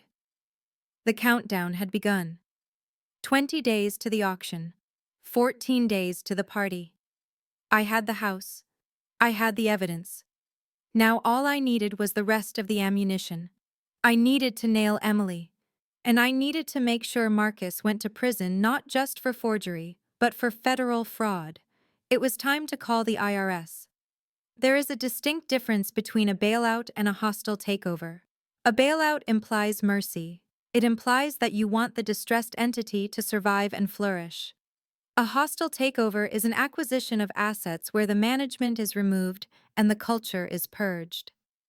I sat in David's office the next morning with my checkbook on the table.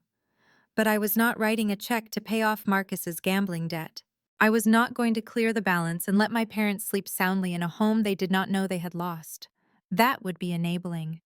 That would be what the old Nia would have done. The new Nia was a capitalist, and she saw an opportunity. David, I said, my voice steady. Initialize Phoenix LLC. David nodded. He had set up the shell company years ago for a real estate deal that never materialized. It had a generic name, a generic address, and absolutely no paper trail linking it to Nia Wilson. To the outside world, Phoenix LLC was just another faceless investment firm looking for distressed assets. We are going to make an offer to Quick Cash Capital, I instructed. We are going to offer them 100 cents on the dollar for the note on 425 Oak Street, plus a 5% premium for an expedited closing.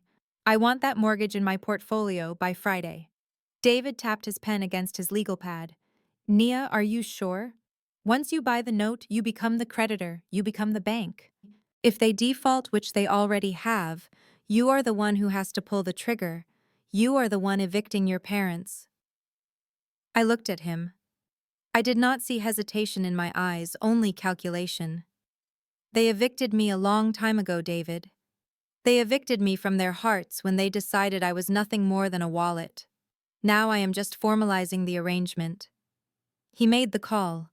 I listened as he spoke to the asset manager at Quick Cash Capital. It was a short conversation. Predatory lenders do not care about families or sentimental value. They care about liquidity. They had a non-performing loan on their books, a toxic asset that was costing them legal fees to foreclose on. When David offered them full value in cash, they practically tripped over themselves to say yes. We sent the wire transfer an hour later, $260,000. It was a massive sum, but it was an investment in my own liberation. When the confirmation number popped up on the screen, I felt a surge of power that was almost intoxicating. I owned the debt. I owned the leverage. My parents were no longer living in their house. They were squatting in mine. Now I said, leaning forward, "Let us talk about the eviction." David opened a new file on his laptop. "The standard foreclosure process in Georgia takes time," he warned. "We have to advertise for 4 weeks before the auction." I shook my head. "I do not want to wait for an auction. I want possession." Marcus forged the signatures, David. That makes the deed of trust voidable, but the debt remains. However, since I now hold the note, I can choose how to enforce it. But I want something sharper. I want an ejectment order based on the default. I want the notice prepared now. I continued. I want it dated for the Monday after the anniversary party. I want the sheriff scheduled to serve it at 9 a.m. David typed furiously. "You are going to let them have the party first." I smiled. It was a cold expression that did not reach my eyes. "Of course. I paid for the party. I want to enjoy it. I want them to have their night of glory. I want them to stand in that ballroom and feel like royalty.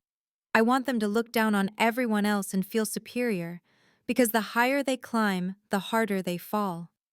I stood up and walked to the window. "The eviction notice needs to be specific, David.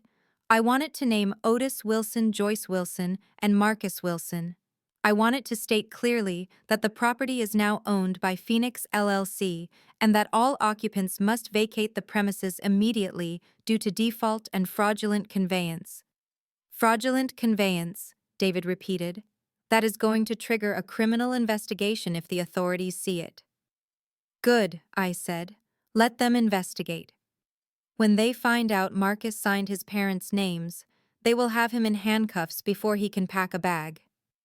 David finished typing and hit print. The printer whirred to life, spitting out the documents that would end my family's life as they knew it. I picked up the papers. The language was dry, legal, and brutal. Notice to vacate. Right of possession. It was a weapon made of paper. I folded the documents and placed them in a manila envelope. I wrote "Do not open until Monday" on the front in my neatest handwriting. I walked out of the law office and into the blinding Atlanta sun.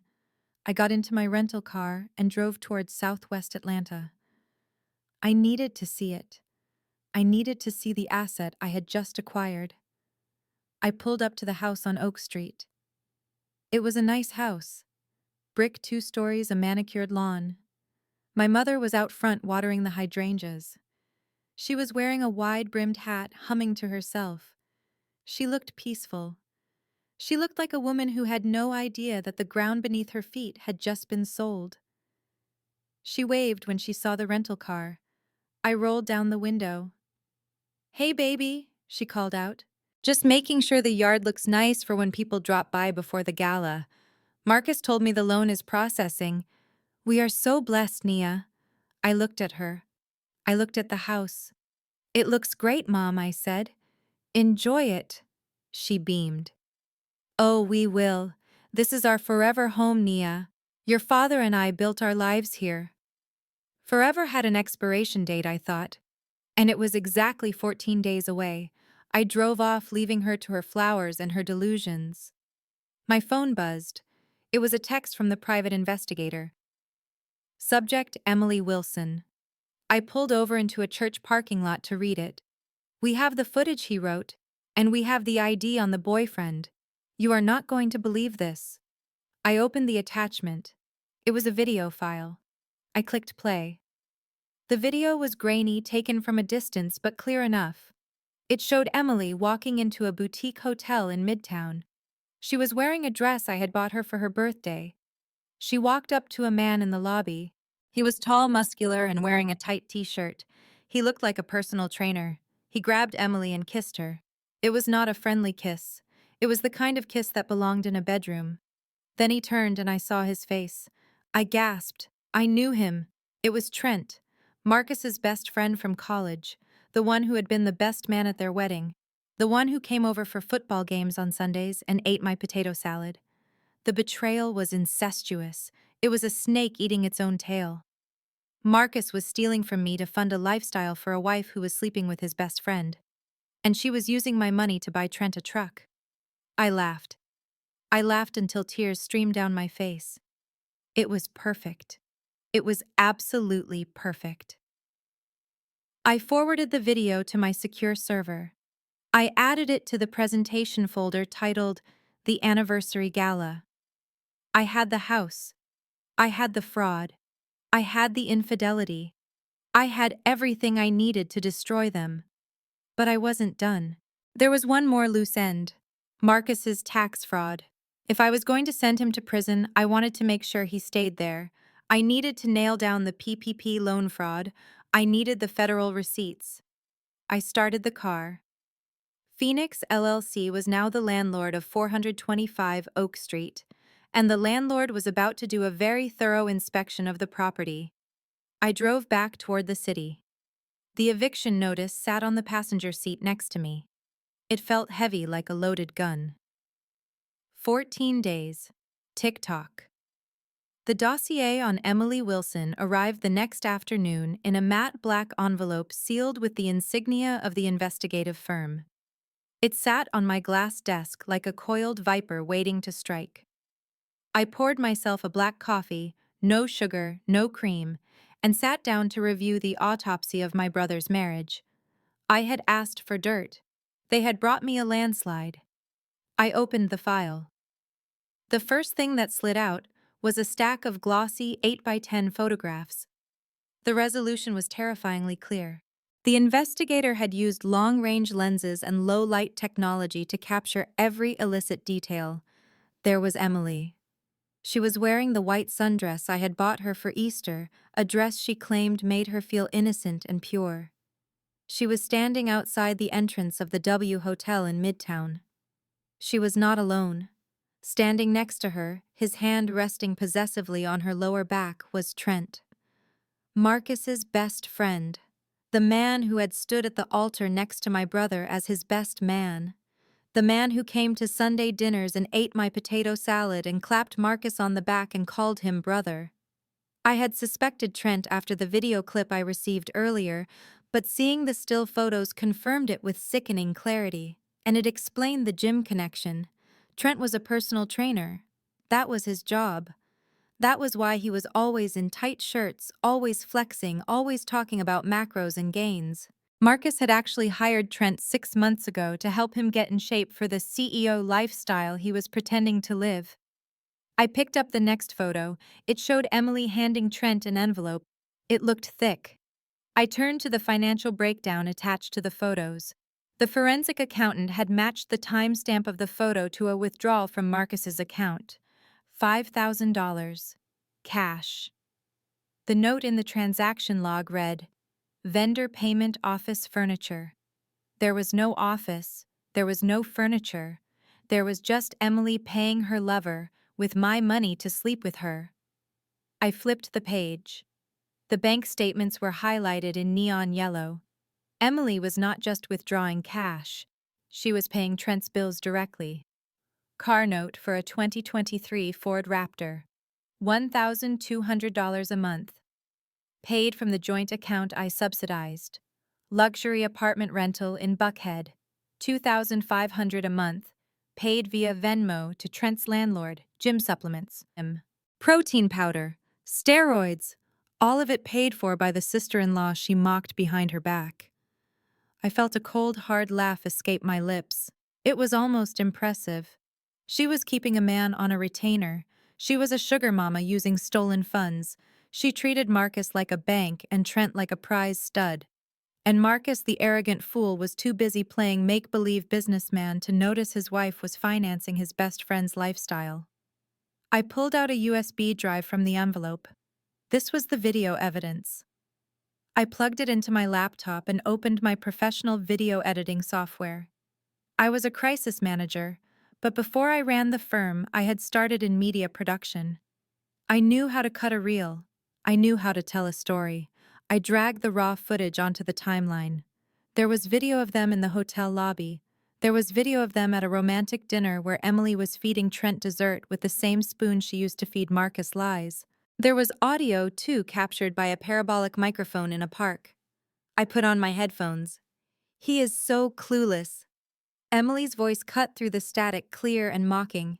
He thinks he is going to be the next Elon Musk. I told him I needed $5,000 for a networking event.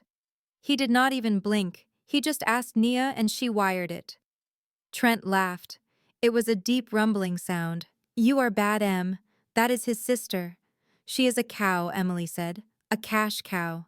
And once we drain her dry, I am gone. You know that, right, baby? I am just waiting for the big payout. This crypto thing is the Hail Mary. If Nia signs that loan, we are set for life. I paused the video. My hand hovered over the keyboard. She called me a cow. She was not just ungrateful. She was dehumanizing me. She saw me as livestock, an animal to be used until it collapsed. I looked at the timeline on my screen. I had hours of footage, hours of betrayal, hours of them laughing at my family. I needed to condense it. I needed to turn this into a weapon. I started editing. I imported a new audio track. It was the song Marcus and Emily had danced to at their wedding. A Luther Vandross ballad about eternal love and faithfulness. I laid the track over the footage of Emily kissing Trent in the hotel elevator. The contrast was brutal. The sweet, soulful music played while Emily's hands roamed over Trent's back. I added a title card at the beginning in elegant cursive font. A love story. Then I cut to the financial documents. I overlaid the images of the bank transfers on top of the video of them laughing. I zoomed in on the numbers. $5,000. $1,200. $2,500. I synced the cuts to the beat of the music. Every time Luther hit a high note, a new receipt flashed on the screen. Every time the chorus swelled, I showed a new angle of their infidelity. It was a masterpiece of pettiness. It was a documentary of their moral rot. I found a clip of Marcus giving a toast at his wedding. He was crying, talking about how Emily was his rock, his soulmate, the woman who made him a better man. I put that clip right next to the audio of Emily calling him pathetic. Split screen. On the left, Marcus weeping with joy. On the right, Emily sneering with contempt. It was devastating. It would destroy him. It would humiliate him so thoroughly that he might never recover. For a second, I hesitated. Marcus was my brother. We had shared a womb. We had shared a childhood. Was I really going to execute him in front of 200 people? Then I remembered the text message. Too stupid to realize. I remembered the boat. I remembered the forged signature on the mortgage. He had fired the first shot. I was just returning fire with a nuclear warhead. I finished the edit. The video was 4 minutes long. 4 minutes that would dismantle a marriage, destroy a friendship, and expose a grifter. I exported the file in 4K resolution. I named it Anniversary Tribute Final. I saved it to a thumb drive. Then I saved it to the cloud. Then I emailed it to myself. I was not taking any chances. I leaned back in my chair. The sun was setting over Atlanta, turning the sky a bruised purple. I had the eviction notice for my parents. I had the sex tape for my brother. The trap was fully armed, but I needed one more thing. I needed to make sure the audience was captive. I needed to make sure they could not look away. I picked up my phone and called the event coordinator at the St. Regis. "Hello, this is Nia Wilson," I said, my voice bright and cheery. "I want to make a small addition to the audio-visual package for the gala." "Of course, Ms. Wilson, what do you need?" "I want the biggest LED wall you have," I said. "I want it behind the main stage, cinema quality. And I want the sound system upgraded. I want it loud enough to rattle the teeth in their heads." "Consider it done," the coordinator said. "We will make sure everyone sees your tribute." "Oh, they will see it, I promised. They will see everything." I hung up. I looked at the thumb drive in my hand. It felt light plastic and insignificant, but inside was enough explosive material to level my family tree. I put the drive in my purse next to the eviction papers. I was ready. The gala was in 48 hours. The countdown had begun. And Emily Wilson, the woman who thought she was the smartest person in the room, was about to find out what happens when you mess with the woman who pays the bills. She wanted a red carpet. I was going to give her one. And it was going to be stained with the wreckage of her lies. The mortgage fraud was a local crime. It was a civil matter wrapped in a family betrayal that could be settled in a state court with eviction notices and liens. But as I sat in my war room staring at the third section of the investigative report, I realized that Marcus had not just been careless. He had been criminally ambitious. I had asked the forensic accountants to dig deep into the source of Marcus's spending money before the crypto crash. I knew I had paid off his gambling debts, but he had still managed to lease a BMW and buy designer suits and take Emily to expensive dinners. My allowance was generous, but it was not that generous. The answer lay in a federal database. The report was titled COVID Relief Fraud Analysis. My brother, the self-proclaimed visionary, had discovered the Paycheck Protection Program during the pandemic. While real business owners were struggling to keep their lights on and their employees fed, Marcus saw a buffet. I turned the page. There it was in black and white. Applicant Marcus Wilson. Business name: Wilson Heavy Industries, LLC. Industry construction. Number of employees: 12. Loan amount approved: $187,500. I laughed out loud. It was a dry, humorless sound. Wilson Heavy Industries. The only thing heavy about Marcus was his ego. He had never worked construction a day in his life.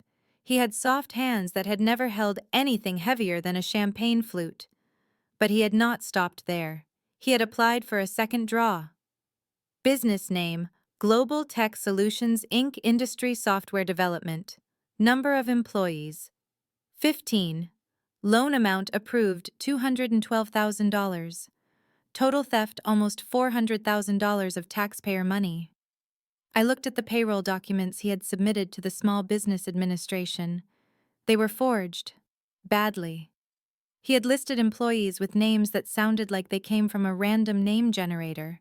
John Smith, Mary Jones, Robert Johnson. But then, I saw a name that made my blood boil. Employee number 4, Otis Wilson. Employee number 5, Joyce Wilson. He had listed our parents on the payroll. He had used their social security numbers to pad his employee count to qualify for a higher loan amount. He had made them accomplices to federal wire fraud without them even knowing. If the feds came looking, they would see Otis and Joyce Wilson listed as beneficiaries of a criminal enterprise. This was not just theft. It was patricide by paperwork. He was willing to let our parents go to jail to fund his lifestyle. I flipped to the disbursement section. Where did the money go? It certainly did not go to payroll. The funds were deposited into a business account and then immediately drained. Wire transfer to Mercedes-Benz of Atlanta. Lease down payment. Wire transfer to the Diamond Vault. Jewelry. Wire transfer to various luxury resorts in Miami and Tulum. Cash withdrawals totaling $50,000. And the kicker. A transfer of $20,000 to a crypto wallet. The seed money for his disastrous trading career. He had stolen from the government to gamble on internet coins. I sat back in my chair. The gravity of this was immense. Mortgage fraud was a state crime. This was federal. This was the FBI. This was the IRS. This was the Secret Service. The penalties for PPP loan fraud were severe. We were talking about 20 to 30 years in federal prison, asset forfeiture, restitution. Marcus was not just going to lose the house. He was going to lose his freedom. He was going to trade his leased BMW for a prison bus. I felt a moment of hesitation. This was my brother. I had changed his diapers.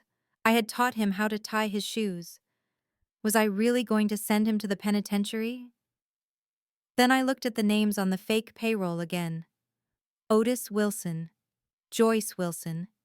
He had put our parents in the crosshairs. If I did not act, if I did not expose him and clarify that he acted alone, the government would come for them too. They would seize their accounts. They would garnish their social security. They would die destitute and disgraced because their golden child used their identities as collateral.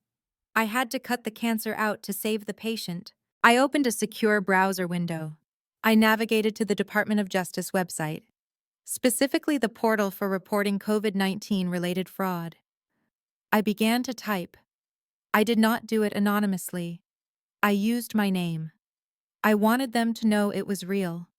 I wanted the agents to know they had a cooperating witness who had access to the financial records. I uploaded the forensic accounting report. I uploaded the forged payroll documents. I uploaded the bank statements, showing the money being spent on luxury goods instead of salary. Then I drafted a cover letter to the special agent in charge at the Atlanta field office. To whom it may concern attached is evidence of wire fraud, bank fraud, and identity theft committed by Marcus Wilson. Please note that the individuals Otis Wilson and Joyce Wilson listed as employees were unaware of the use of their identities and received no funds. The perpetrator acted alone, using forged documents. I paused. I needed the timing to be perfect. If I hit submit now, they might arrest him tomorrow. That would be too quiet. That would be a private shame. Marcus thrived on attention. He loved an audience. I wanted his downfall to be as public as his delusions of grandeur. I looked at the calendar. The anniversary gala was in 48 hours. It was a Saturday night. Federal agents worked weekends when the case was airtight and the flight risk was high. And Marcus, with his talk of crypto and offshore accounts, would look like a flight risk. I saved the complaint as a draft. I would submit it tomorrow morning, Friday. That would give the agents 24 hours to review the evidence, verify the bank records, and obtain a warrant. They would likely execute the warrant when they knew the suspect was in a fixed location, like a ballroom at the St. Regis Hotel.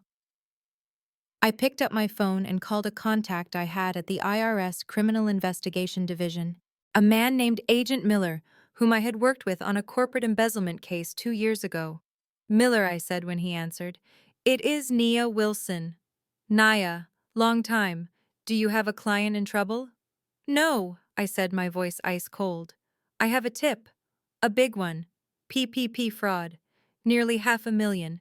The evidence is impeccable. I have the forensic trail. Send it over. Miller said, his interest piqued. We are cracking down on these guys hard right now. I am submitting it through the portal tomorrow morning, I said. But I wanted to give you a heads up. The suspect is going to be hosting a lavish gala on Saturday night at the St. Regis. He will be flashing money he stole from the government. If you want a photo op for the press release, that is where you will find him. Miller chuckled. You are ruthless, Nia.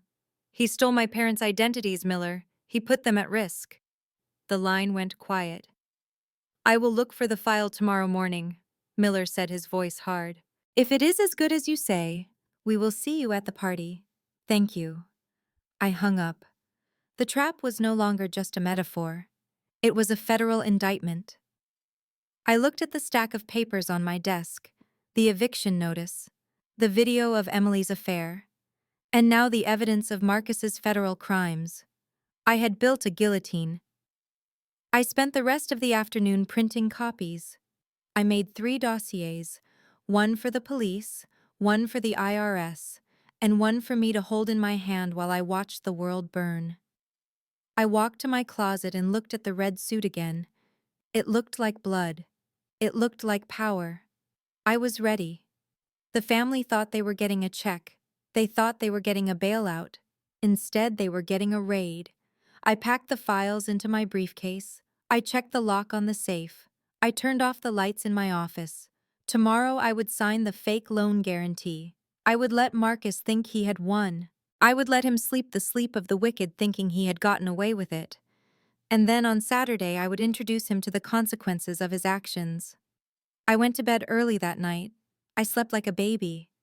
There is a specific kind of peace that comes when you know you have done everything you can to save people who do not want to be saved, and now you are just doing what is necessary to survive them.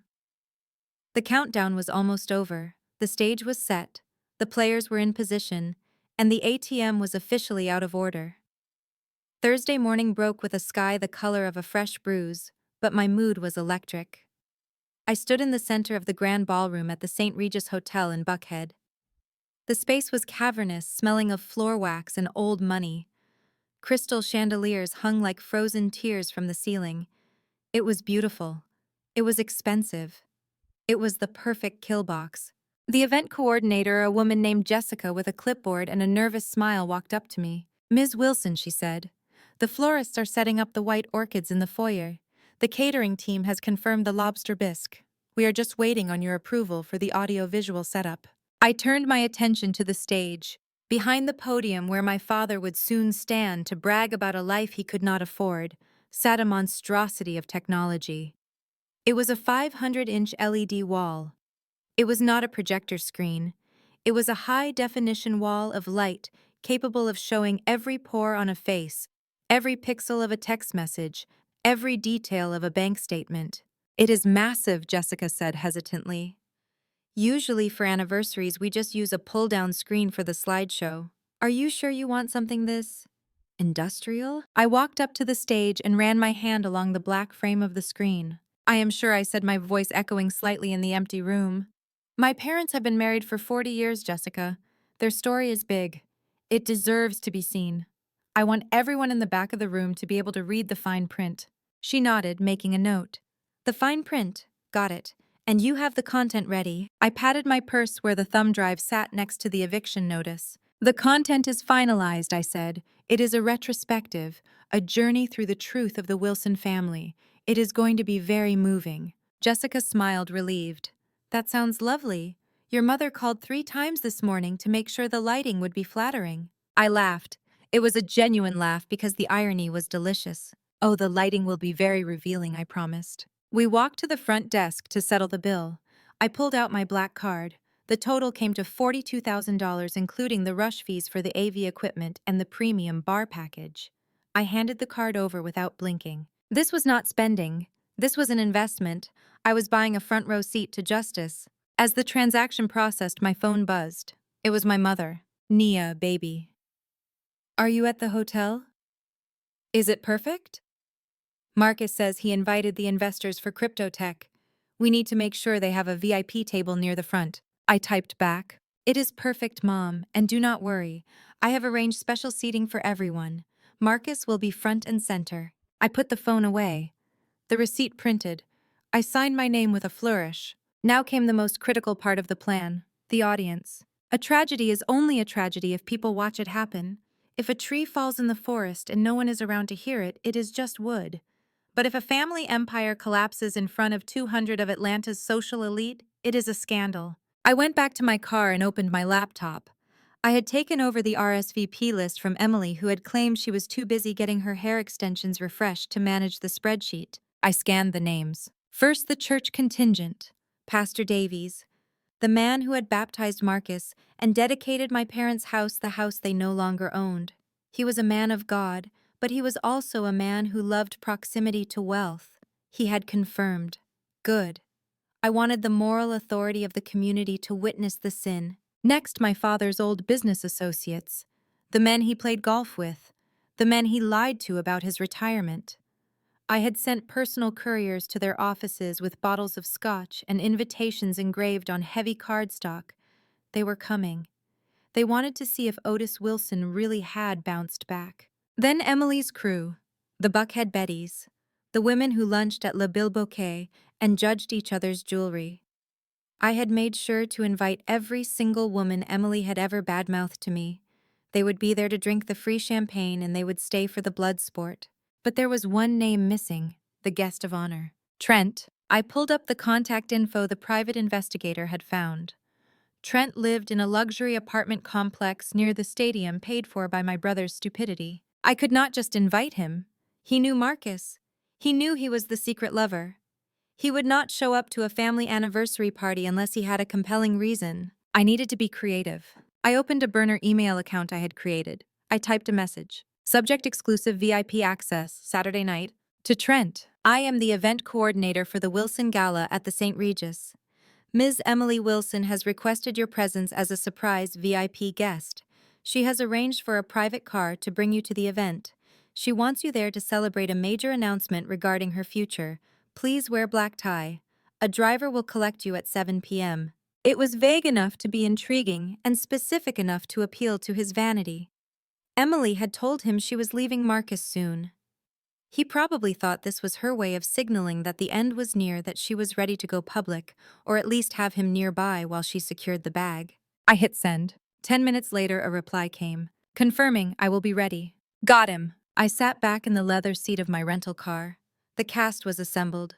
The stage was set. The lighting was rigged. I drove back to my penthouse to pick up the final piece of the puzzle, the physical evidence. I had printed everything. The text messages enlarged and mounted on foam boards just in case the technology failed. The bank statements highlighted in neon yellow. The eviction notice notarized and stamped. The federal complaint filed with the Department of Justice. I packed them into a sleek aluminum briefcase.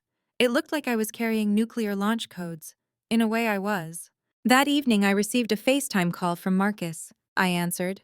He was sitting in my parents' living room holding a glass of wine. He looked flushed and happy. Nia, he shouted, just wanted to check in. Did you sign the loan guarantee? The bank says they are just waiting on the final compliance check. I did it this morning, Marcus. I lied smoothly. I signed everything. The banker said the funds should hit your account on Monday morning, just in time to pay off your investors. Marcus let out a whoop of joy. Monday. Yes.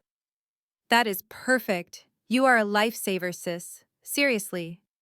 When I am on the cover of Fortune magazine, I am going to mention you. I'm sure you will, I said. Listen, Nia, he said, leaning closer to the camera, his voice dropping. I know I joked about you being an ATM. But you know I love you, right? You are my big sister. We are a team. It was the most disgusting thing he had ever said to me.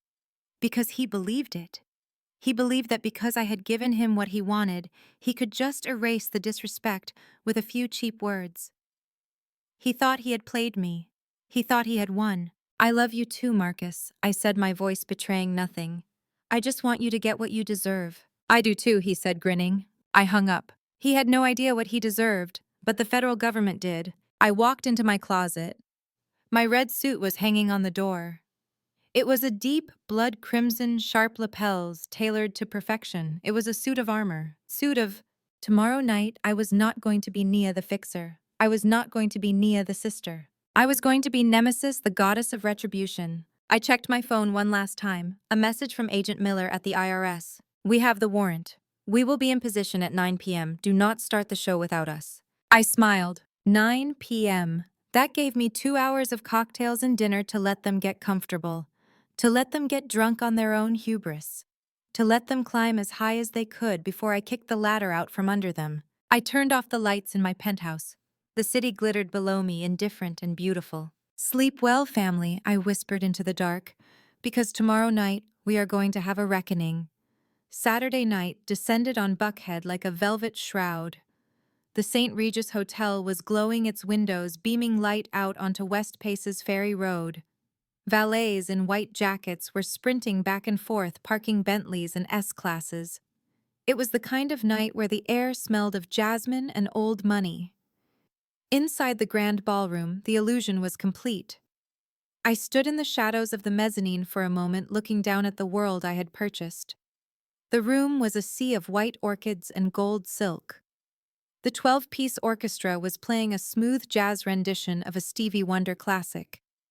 Waiters circulated with silver trays of champagne and hors d'oeuvres that cost more per bite than most people earned in an hour. And there, in the center of it all, were my parents. Otis Wilson looked like a senator. He was wearing a custom tuxedo with a silk lapel, a garment I knew for a fact he had charged to the credit card I paid off last month. He held a glass of scotch in one hand and was gesturing expansively with the other, holding court with a group of men from the deacon board. I could almost hear him lying. He was probably telling them about his investments and how he had successfully diversified his portfolio, neglecting to mention that his portfolio consisted entirely of my bank account. My mother Joyce was a vision in gold sequins. She shimmered under the crystal chandeliers. She was laughing, her head thrown back, her hand resting on the arm of the pastor's wife. She looked radiant. She looked like a woman without a single debt in the world. She was playing the role of the matriarch to perfection, the woman who had raised a dynasty through prayer and grit. Then there was Marcus. My brother was wearing a midnight blue velvet jacket that screamed, "New money."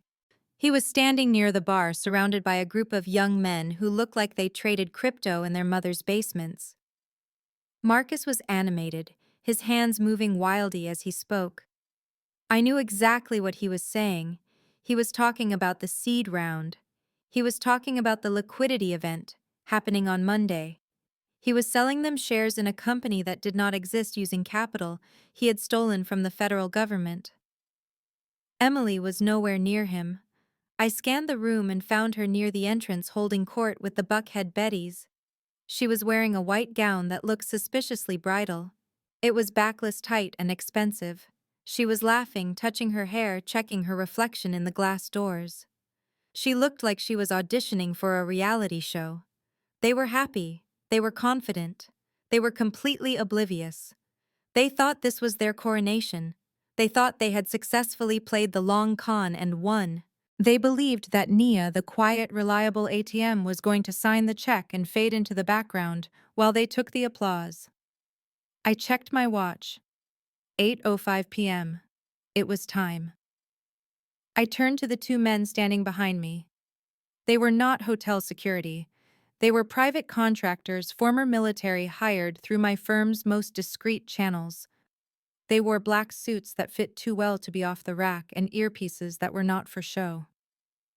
"Ready?" I asked. "We are secure, Ms. Wilson. The exits are covered. The perimeter is set. No one gets on that stage unless you clear them. Let's go." I walked down the grand staircase. I was not wearing the beige dress from Sunday dinner. I was not wearing the sensible flats. I was wearing a blood-red power suit tailored in Milan. The fabric was sharp enough to cut glass.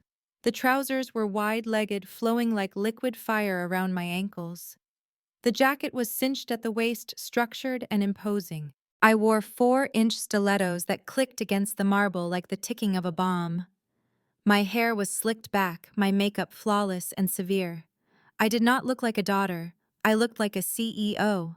I looked like a prosecutor. The room quieted as I descended. It started as a ripple near the stairs and spread outward like a wave. Heads turned, conversations halted.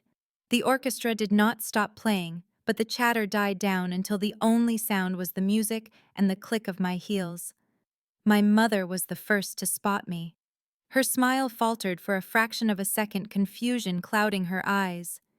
She had expected me to show up in something modest, something that blended in. She had not expected this, but she recovered quickly. She waved me over a frantic, wide gesture meant to signal ownership. Nia. She called out, her voice pitching high. Everyone look. My daughter Nia has arrived. I did not smile. I did not wave back. I walked straight through the crowd, my bodyguards flanking me like a phalanx.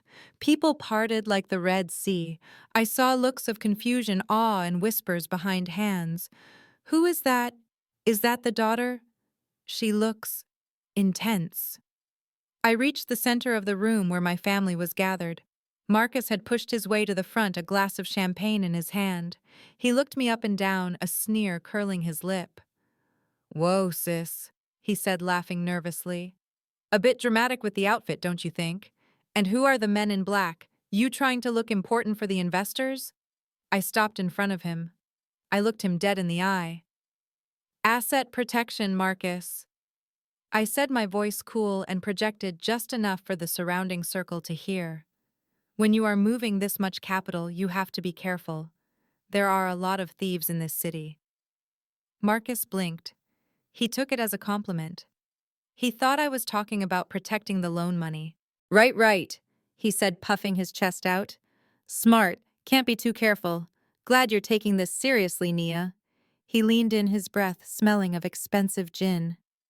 Did you bring the checkbook? He whispered. I patted the sleek aluminum briefcase one of my guards was carrying. Everything is right here, Marcus. Every single thing you deserve. He grinned, slapping my shoulder. That is my girl. Emily sashayed over, eyeing my suit with naked jealousy. Wow, Nia, she said, her voice dripping with passive aggression. That is a bold color. Very loud. I thought we agreed on a gold and white theme. You stick out like a sore thumb. I looked at her. I looked at the white dress that cost $5,000 of my money. I am not part of the theme, Emily, I said. I am the sponsor. Sponsors stand out. She bristled but kept her smile plastered on. Well, try not to make it all about you. Okay, this is Mom and Dad's night. And Marcus's big moment. Oh, I know, I said. I am just here to facilitate. My father approached, shaking hands with the pastor as he moved. He looked at me with a mixture of pride and annoyance. He liked that I looked rich because it reflected well on him, but he hated that I looked powerful because it threatened him. Nia, he boomed. Glad you finally made it. We were about to start the speeches. You have the presentation ready, the video montage of the family. I nodded. It is loaded and ready, Dad. The AV team has it queued up. It is going to be illuminating. Good, Otis said. He turned to the crowd, raising his hands for silence. Everyone. If I could have your attention. The room fell silent. The orchestra faded out. 200 faces turned toward my father. I saw the pastor. I saw the business associates. I saw Trent standing awkwardly near the back in a tuxedo that was slightly too tight, checking his phone, waiting for his signal from Emily.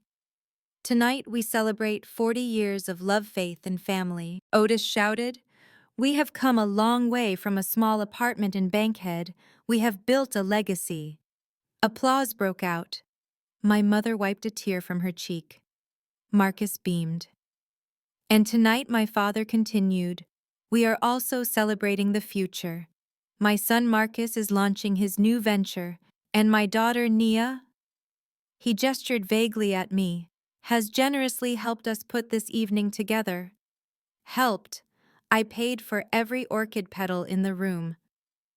But before we get to the dancing, Otis said we have a special presentation, a look back at the love that built this family. And then a special announcement from Marcus. He beckoned me toward the stage. "Come on up, Nia. Introduce the video." I walked toward the stage. My heels struck the wood of the steps. Thud, thud, thud. I stepped up to the podium. The microphone was sleek and chrome. The massive LED wall behind me hummed with potential energy. It was currently displaying a static image of gold rings interlocked. I looked out at the sea of faces. I saw my parents standing front and center, holding hands, looking like the picture of marital bliss. I saw Marcus looking arrogant. I saw Emily looking bored. They were waiting for a slideshow of baby pictures and vacations. They were waiting for a sentimental montage set to gospel music. I gripped the podium. My knuckles were white not from fear, but from the sheer force of will it took not to scream. "Good evening, everyone," I said, my voice amplified, filling every corner of the ballroom. "My father is right. Tonight is about legacy. It is about truth. It is about showing the world exactly what the Wilson family is made of." I paused. The room was deadly silent. "We often think of family as the people who support us." I continued, my eyes locking on Marcus. "The people who have our backs. But sometimes family is complicated. Sometimes the people closest to us are the ones who surprise us the most." My mother nodded, wiping her eyes, thinking I was getting emotional. "So before my brother comes up here to announce his business venture and accept my investment, I want to share a different kind of story. A story that has not been told before." I reached into my pocket and pulled out a small remote control. My father smiled encouragingly. "Go ahead, baby girl. Show them." I smiled back. A wolfish, terrible smile. "With pleasure, Dad." I pressed the button. The screen behind me flickered. The gold rings vanished. And the nightmare began. The screen behind me flared to life, but it did not show the text messages yet. It displayed a golden title card that read "The Wilson Legacy" in elegant script. I had paused the playback. I wanted to give them one last chance to dig their hole so deep they would never climb out. I stepped back from the podium and gestured to my father. "The floor is yours, Dad," I said. "Tell them about our legacy." Otis Wilson took the microphone from my hand. He did not even look at me. His eyes were fixed on the crowd, hungry for their adoration. He adjusted his silk lapels and cleared his throat. "Thank you, Nia," he said dismissively. "Great job with the slide projector." Slide projector. I had rented a $50,000 LED wall, and he called it a slide projector. It was the perfect encapsulation of how he saw me. Useful, technical, invisible. He turned his back to me and addressed the room. "Brothers and sisters, friends and colleagues," he began, his voice booming with the practiced cadence of a deacon. "We are gathered here to celebrate 40 years of marriage to my beautiful wife Joyce. But we are also here to celebrate the fruit of that union, the legacy we are leaving behind." He paused for effect. The room was silent, captivated by his performance. "You know, Scripture tells us that a good man leaves an inheritance for his children's children. But I say a great man raises children who become the inheritance themselves. And I am a blessed man." He pointed a finger at Marcus, who was standing near the front, preening like a peacock. "My son," Marcus Otis roared. "Stand up, son." Marcus stood up, buttoning his velvet jacket, waving to the crowd. "This boy," my father continued, his voice thick with emotion, "is the rock of this family." When my back gave out and I could not drive my old sedan anymore, who stepped up? Marcus did. He went out and bought me a brand new King Ranch truck. Cash. He said, "Dad, you deserve to ride in comfort." A murmur of approval rippled through the room. I stood in the shadows of the stage, my face impassive. I felt the ghost of the check I had written for that truck burning in my pocket. Marcus had not paid a dime. He had driven me to the dealership and picked out the color. That was his contribution. And when the market turned, Otis went on and things got tight at the house, Marcus was there. He took over the finances. He managed the accounts. He made sure his mother and I never had to worry about a bill.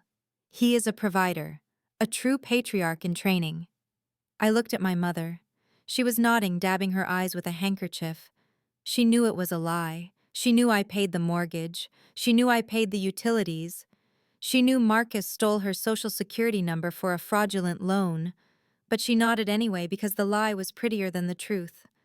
And my daughter Nia Otis said almost as an afterthought, glancing over his shoulder at me, "We cannot forget Nia. She has been a big help with the logistics. She organized the catering tonight, and she made sure the flowers arrived on time. It is good to have a daughter who knows how to handle the small stuff so the men can focus on the big picture." The small stuff. 10 years of solvency. $1 million in cash. The roof over their heads. All reduced to the small stuff. There were a few polite claps. Someone in the back coughed. The disrespect was so casual, so absolute, that it almost took my breath away.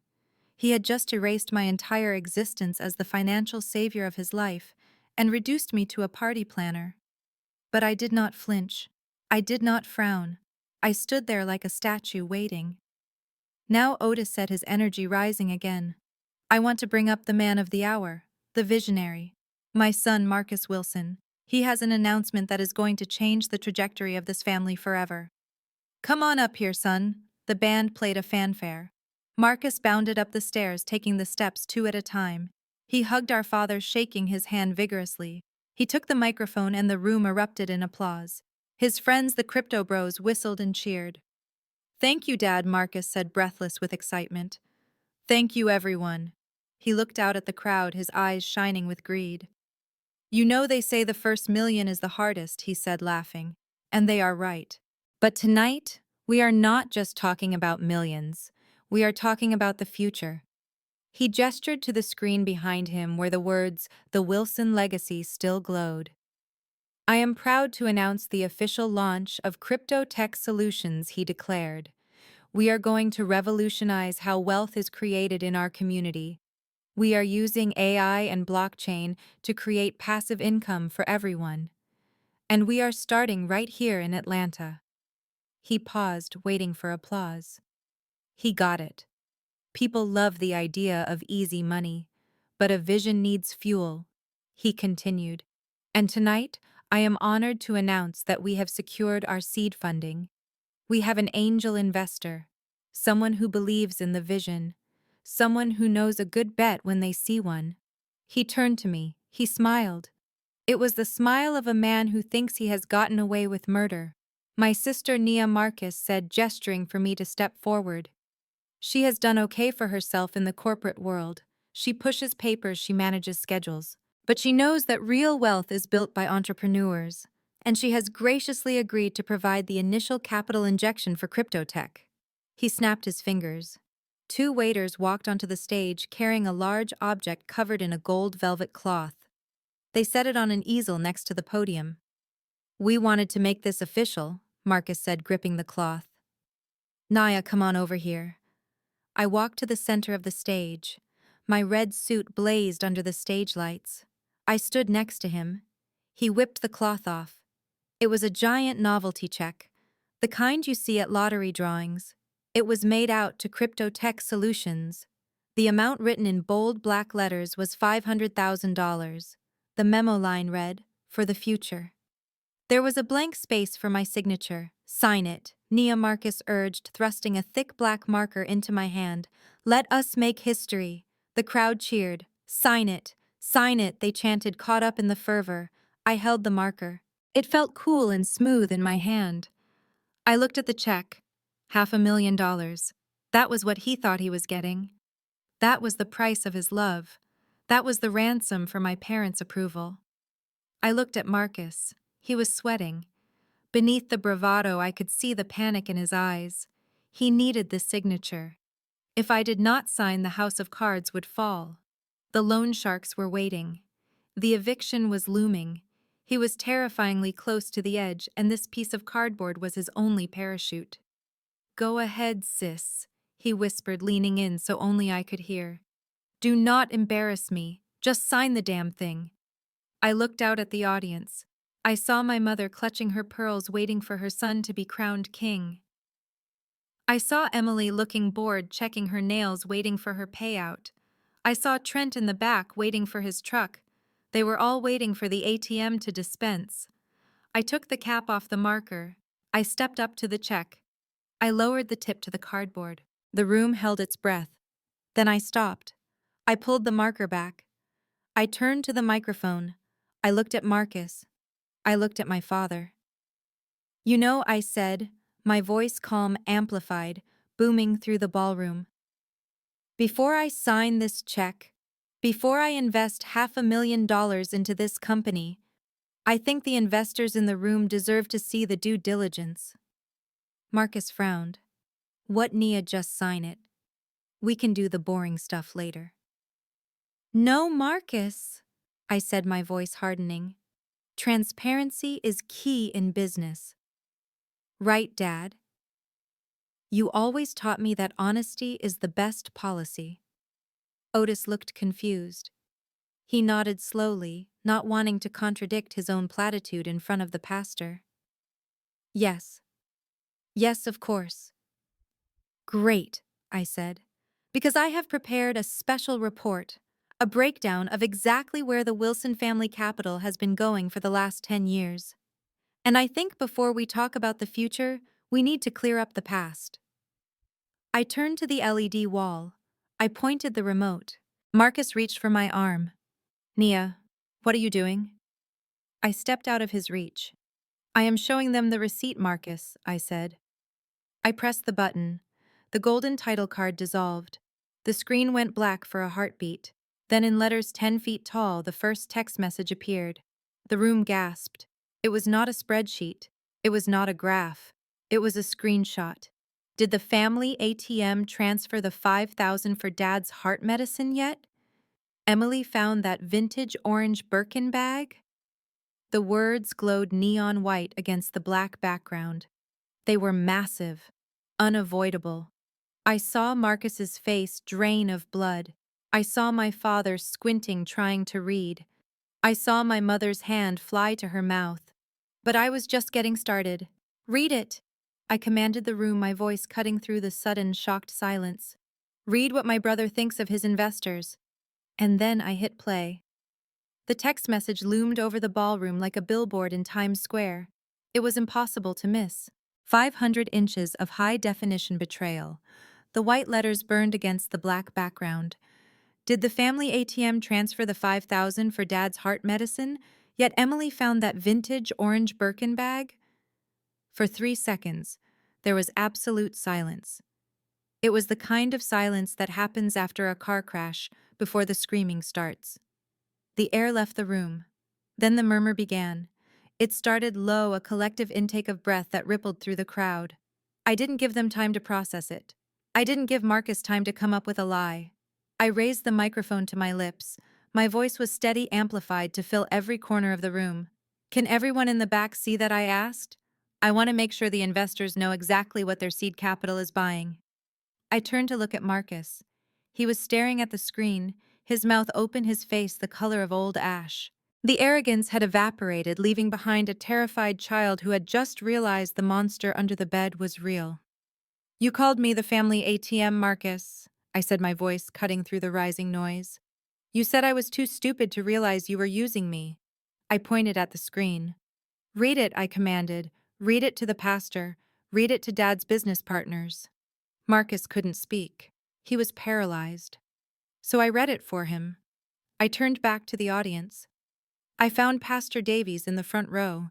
He was clutching his Bible, looking from the screen to my father with horror. "Pastor," I said, "you preached last Sunday about honoring thy father and mother. But what does the scripture say about lying about your father's heart condition to buy a purse?" I read the text aloud, enunciating every syllable. That girl Nia is so desperate for approval, she believes anything we tell her. She is too stupid to realize she is just a bank account to us. A gasp tore through the room. It was loud and sharp. The Buckhead Bettys, who had been drinking my champagne, dropped their glasses. The sound of shattering crystal punctuated my sentence. Stupid, I repeated. Desperate. I looked at my father. Otis was trembling. He wasn't looking at the screen. He was looking at the floor, unable to meet the eyes of the men he had been bragging to just moments ago. Dad, I said, you told these people Marcus bought your truck. You told them he was the rock of the family. I pressed the button on the remote again. The screen changed. It wasn't a text message this time. It was a bank transfer receipt. From Nia Wilson to Otis Wilson. Amount $60,000.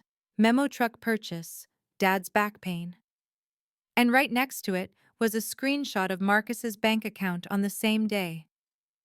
Balance 12 of 43. The crowd erupted. The whispers turned into shouts. He is broke. Someone shouted from the back. She bought the truck. They lied about everything.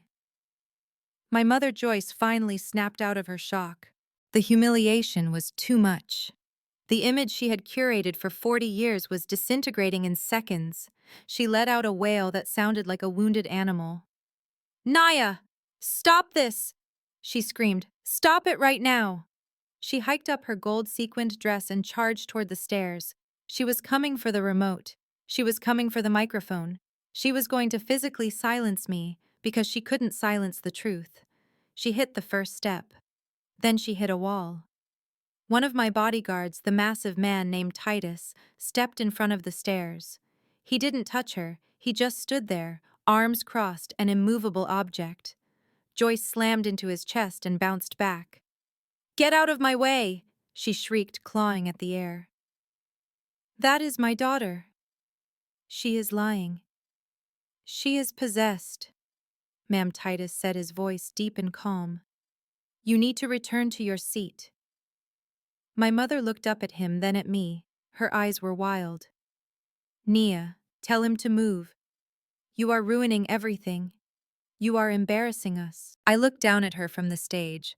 I am not embarrassing you, Mom, I said into the microphone. You embarrassed yourselves. I am just providing the receipts. I turned back to the crowd. They were captivated. This was better than any reality TV show. This was the destruction of a dynasty, live and in color. I pressed the button again. The screen shifted. Now it showed a montage of receipts, the mortgage payments, the credit card bills for Emily's clothes, the tuition for Marcus's college dropouts, the gambling debts. Total contribution from Nia Wilson, $850,000. Total contribution from Marcus Wilson, $0. I walked over to the giant novelty check on the easel. I picked up the black marker. Marcus was shaking his head. No, Nia. Please, don't. I looked at him. You wanted a check, Marcus. You wanted capital. I took the marker and drew a giant red X across the check. Then I wrote in massive block letters across the front. Insufficient funds. I ripped the check off the easel. The cardboard tore with a loud, satisfying rip. I crumpled it up and threw it at his feet. The ATM is out of order, I said. Marcus looked at the crumpled ball of paper. Then he looked at the crowd. He saw the judgment. He saw the sneers. He saw his investors, the young men he had promised Lamborghinis, to turning their backs on him. But I wasn't done. I looked at Emily. She was standing near the stage, frozen. She hadn't moved since the first text message appeared. She knew what was coming. She knew I had her phone records, but she didn't know I had the video. I walked to the edge of the stage and looked down at her. Emily. I said, my voice dropping to a conversational tone that the microphone picked up perfectly. You said I was a cash cow. You said you were going to milk me dry and then leave Marcus with the debt. Emily's eyes widened. No, Nia. That is not true. I love him. Do you? I asked. I turned back to the screen. Let's see what love looks like in the Wilson family. I hit play on the video file titled A Love Story. The opening notes of Luther Vandross's Here and Now filled the ballroom, a sickeningly sweet prelude to the carnage about to unfold. On the massive LED wall, the title card, A Love Story, dissolved into the first clip. The audience, already reeling from the financial exposure, fell into a confused hush. Was this a reconciliation? A pivot back to the anniversary celebration? Then the image sharpened. It was not a wedding video. It was surveillance footage. There was Emily in high definition wearing the white sundress I had bought her. She was standing outside the W Hotel. A man walked into the frame.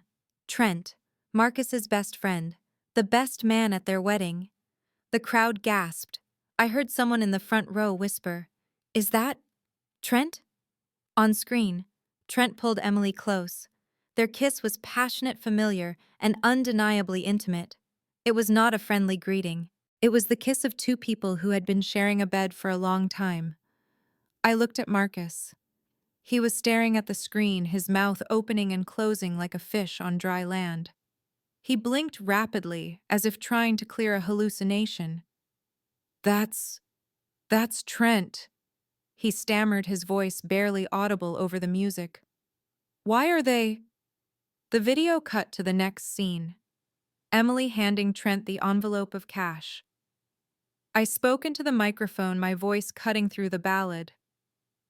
"That envelope contains $5,000. Cash. Withdrawn from the account I funded for Marcus's business expenses." The note in the ledger said office furniture. But unless Trent is a desk, I think we can all agree that money went elsewhere. The screen flashed with the bank statements I had synced to the beat. Transfer $1,200. Ford Raptor lease payment. Transfer $2,500. Luxury apartment rental. "You paid for his truck," I said, looking directly at Emily. "You paid for his apartment. You used my money.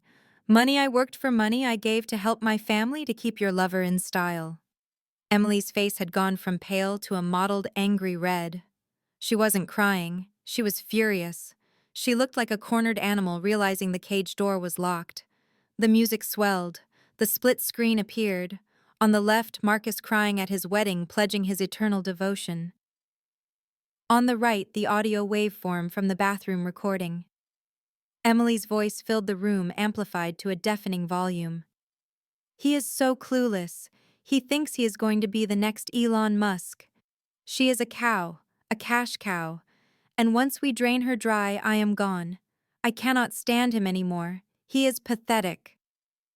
The brutality of her words hung in the air, heavier than the humidity outside. Pathetic. Clueless. Cow. Marcus looked at Emily. The realization hit him like a physical blow. His knees actually buckled, and he grabbed the podium for support. The man who had strutted onto the stage 10 minutes ago was gone. In his place was a broken boy who had just realized his entire life was a joke. "You said you loved me," Marcus whispered, but the microphone caught it. "You said I was a visionary." Emily didn't apologize. She didn't beg for forgiveness. She snapped. She lunged toward the stage, her face twisted into a mask of pure hatred. She wasn't the sweet, demure sister-in-law anymore. She was the predator unmasked. "Turn it off!" she screamed, her voice shrill and piercing. "Turn it off right now, you jealous bitch!" The crowd recoiled. The profanity was shocking in the elegant ballroom, a stark contrast to the orchids and the silk. "Jealous?" I asked, my voice calm. "Of what, Emily? Of a husband you despise, of a lifestyle you can't afford, of a truck you bought with stolen money. You ruined everything," she shrieked, pointing a manicured finger at me. "We were almost there. We almost had it all. You just had to be nosy. You just had to be a selfish, bitter old maid." She turned to the crowd, desperate to spin the narrative, but she was spiraling. "She's lying. Those are deep fakes. She's obsessed with me. She wants Marcus for herself." It was such an absurd, desperate lie that a ripple of laughter went through the room. Not joyful laughter. The dark, uncomfortable laughter of people witnessing a mental breakdown. "Deep fakes don't come with bank receipts, Emily," I said. "And they don't come with witnesses." I pointed to the back of the room. The doors opened. A man in a tuxedo walked in. He looked confused, hesitant. He was looking around for Emily just as the email had instructed. It was Trent. The crowd parted for him, turning to stare. He stopped, realizing something was wrong. He saw his face on the giant screen kissing Emily. He saw Marcus on stage looking like a ghost. He saw Emily screaming. "Trent!" Marcus roared. The sound was raw, primal. Trent's eyes went wide. He looked at Marcus, then at Emily, then at the exit. He did the math in less than a second. He turned and ran. He didn't even try to explain. He just bolted, leaving Emily standing there alone in the wreckage of her schemes. "There goes your investment portfolio, Emily," I said coldly. Emily let out a sound of pure rage. She kicked over a vase of white orchids, sending water and flowers crashing across the stage. "I hate you," she screamed at Marcus. "I hate you and your broke, pathetic family. You promised me millions, you promised me a yacht, and what did I get? A leased BMW and a mortgage you couldn't pay." She was confessing. In her anger, she was admitting everything. She was stripping away the last veneer of victimhood. "You're nothing," she spat at Marcus. "You're a loser. You've always been a loser. If it wasn't for your sister, you'd be living in a cardboard box." Marcus flinched with every word. He looked destroyed. The golden child, the king of the castle, was being dismantled by the queen he had placed on the throne. The guests were no longer just watching. They were recording. Hundreds of phones were held aloft, capturing every second of the meltdown. Live streams were going out to Facebook, Instagram, TikTok. The Wilson family disgrace was trending before the party was even over. I looked at my parents. They were huddled together near the front, looking terrified. They weren't looking at Marcus with sympathy. They were looking at him with fear. They realized that if his life was a lie, their security was a lie too. "He stole from you too, Mom," I said, turning my attention to them. "He didn't just steal from me. He stole your future." I pressed the button on the remote one last time. The video of Emily and Trent vanished. In its place appeared a legal document, a foreclosure notice. Notice of default and intent to foreclose property, 425 Oak Street. Borrowers, Otis Wilson, Joyce Wilson. Outstanding debt, $250,000. The room went quiet again. This was different. Infidelity was a scandal. Bankruptcy was a death sentence in their social circle. "You didn't know, did you?" I asked my parents. "You didn't know that Marcus forged your signatures. You didn't know he took out a second mortgage on the house I paid off. You didn't know he gambled it all away on crypto." My mother put a hand to her chest. "No," she whispered. That's our home. It's paid for." "It was paid for," I corrected, "until your son sold it out from under you." But the party," my father stammered, looking around the opulent ballroom. "We have money. We're rich." "You have nothing," I said. "You are destitute. The bank was going to auction your house on Monday.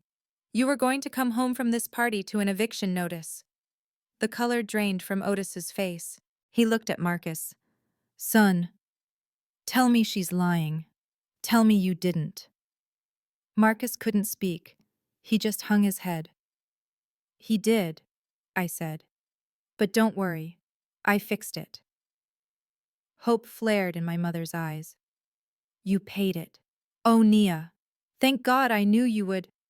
"I didn't pay it," I interrupted. "I bought it." I signaled to David, my attorney, who was standing in the wings. He walked onto the stage and handed me the manila envelope. I opened it and pulled out the deed. "I bought the note," I said. "Phoenix LLC is the new owner of the debt, and Phoenix LLC is me." I held up the papers. "I own your house. I own your debt. I own the roof over your heads. And as the new owner," I said, my voice hard as diamonds, "I have made a management decision." I pulled out the second document, the writ of possession. "I am evicting you. Effective immediately." The gasp this time was not of shock, it was of horror. You have 24 hours to vacate the premises, I announced. Anything left in the house after that time will be considered abandoned property and will be disposed of. Nia, my mother shrieked. You can't. We're your parents. And he was your son, I said, pointing at Marcus. And you let him rob you. You let him rob me. You watched him treat me like garbage for years and you laughed. You called me an ATM. Well, the ATM just foreclosed. I looked at the back of the room. The double doors opened again. This time it wasn't a lover. It was the law. 6 agents in windbreakers walked in. On the back of their jackets in bold yellow letters were 3 letters that stop hearts. FBI. And right behind them, 2 men in suits with badges on their belts. IRS Criminal Investigation. Marcus Wilson, the lead agent called out. The party was over. The raid had begun. The heavy double doors at the back of the ballroom remained open, framing the silhouettes of the federal agents against the lobby light. The room was frozen in a tableau of shock. The music had stopped long ago, leaving only the sound of heavy breathing and the hum of the massive LED wall. Marcus stood on the stage, his hands trembling by his sides. He looked from the agents to me, his eyes wide with a terror that was absolute. He knew why they were here. He knew his house of cards had not just collapsed, but caught fire. But I was not finished. The law would have its turn, but I had one final debt to settle. I had to strip away the last illusion of security my parents clung to. I held up a hand to Agent Miller, signaling for just one moment. He nodded a grim professional courtesy. He knew the drill. He knew I had served up this case on a silver platter, and he was willing to let me have my final say. I turned to my parents. Otis and Joyce were huddled together near the front row, clinging to each other like shipwreck survivors. They looked small. The grandeur of their expensive clothes and the arrogance of their earlier posturing had evaporated, leaving behind 2 frightened old people who realized they were standing on a trapdoor. You look terrified, I said, my voice amplified and calm, echoing off the gilded walls. You should be. You just watched your son's marriage disintegrate. You just saw proof that he is a liar and a thief. But you are still thinking, at least we have our home. At least we have our legacy. My mother sobbed, a wet, ragged sound. We paid off that house, she cried. We worked 40 years for that house. It is all we have. I looked at her with eyes devoid of pity. You did have it, I said. You had it because I paid for it. I sent the checks. I cleared the mortgage. I gave you that security. I pressed the button on the remote one last time. The screen behind me shifted. The image of the foreclosure notice filled the wall, towering over us all. Notice of default, 425 Oak Street. Borrower name, Otis Wilson and Joyce Wilson. A collective gasp went through the room. The guests, the deacons, the business partners. They all leaned forward, reading the fine print that spelled ruin. Marcus did not just steal from me, I said, pointing at my brother, who was now shaking so violently his knees were knocking together. He stole from you. He forged your signatures on a second mortgage.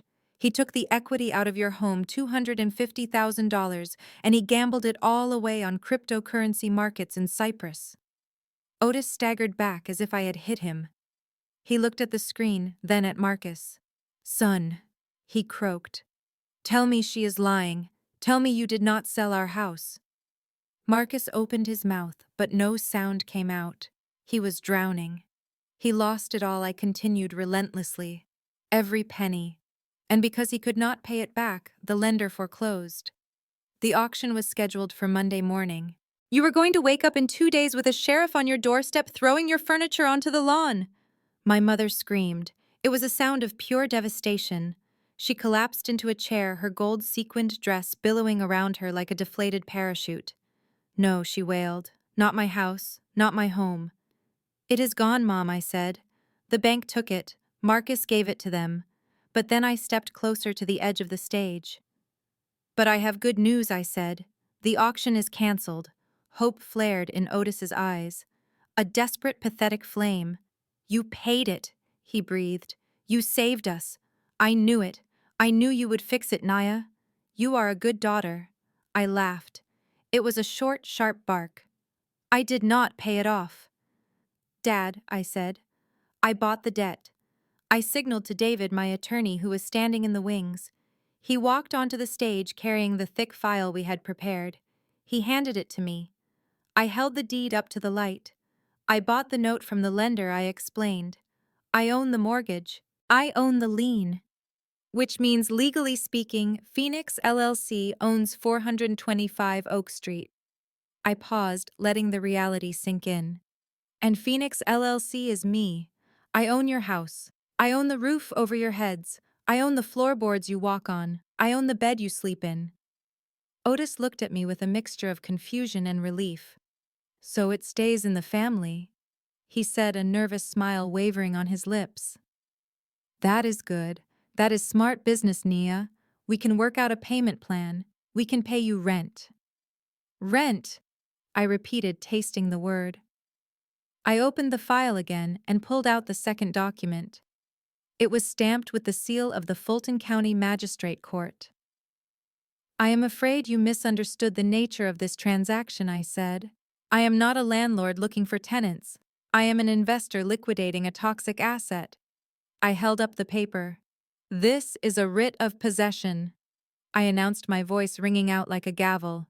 It is an eviction order, effective immediately. Eviction, Joyce shrieked. You cannot evict your parents. It is a sin. The sin was stealing from your daughter, I countered. The sin was enabling a thief because he was a man and ignoring the woman who paid your bills. The sin was calling me stupid while you picked my pocket. I looked at them both, hard and unyielding. You have 24 hours, I said. You have until sundown tomorrow to remove your personal effects from my property. Anything left inside after that time will be hauled to the dump. I suggest you start packing tonight. Nia, please. Otis begged, tears streaming down his face. Where will we go? We have nowhere. I shrugged. Maybe you can stay on Marcus's boat, I said. Oh wait, he never bought it. I turned away from them, dismissing them from my life. I looked at Marcus. He was slumped against the podium, defeated, broken, exposed. But he was not done yet. He still had a bill to pay to society. I looked at Agent Miller, who had been waiting patiently by the doors. I nodded. It is all yours, I said. Is all? The agents moved. They swarmed the room with practiced efficiency. The gold badges on their belts caught the light. The letters FBI and IRS on their jackets were the final nails in the coffin of the Wilson reputation. They marched up the stairs. Marcus Wilson, Agent Miller said, his voice booming. You are under arrest for wire fraud, bank fraud, aggravated identity theft, and conspiracy to defraud the United States government. He grabbed Marcus's arm and spun him around.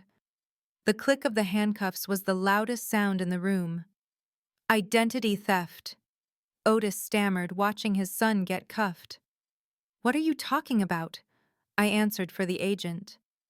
He used your names, Dad, I said into the microphone. He used your social security numbers to apply for fraudulent PPP loans during the pandemic. He told the government you were employees of his fake company. He made you accomplices to a federal crime. My parents looked at Marcus with horror. Their golden child. Their pride and joy. He had not just bankrupted them, he had framed them. Marcus did not fight, he did not scream, he just looked at me. His eyes were dead. Why, Nia, he whispered, as they dragged him toward the stairs. Why did you do this? Because I am not an ATM, Marcus, I said, leaning down so our faces were inches apart. I am the bank, and when you default on the bank, they take everything. The agents hauled him away.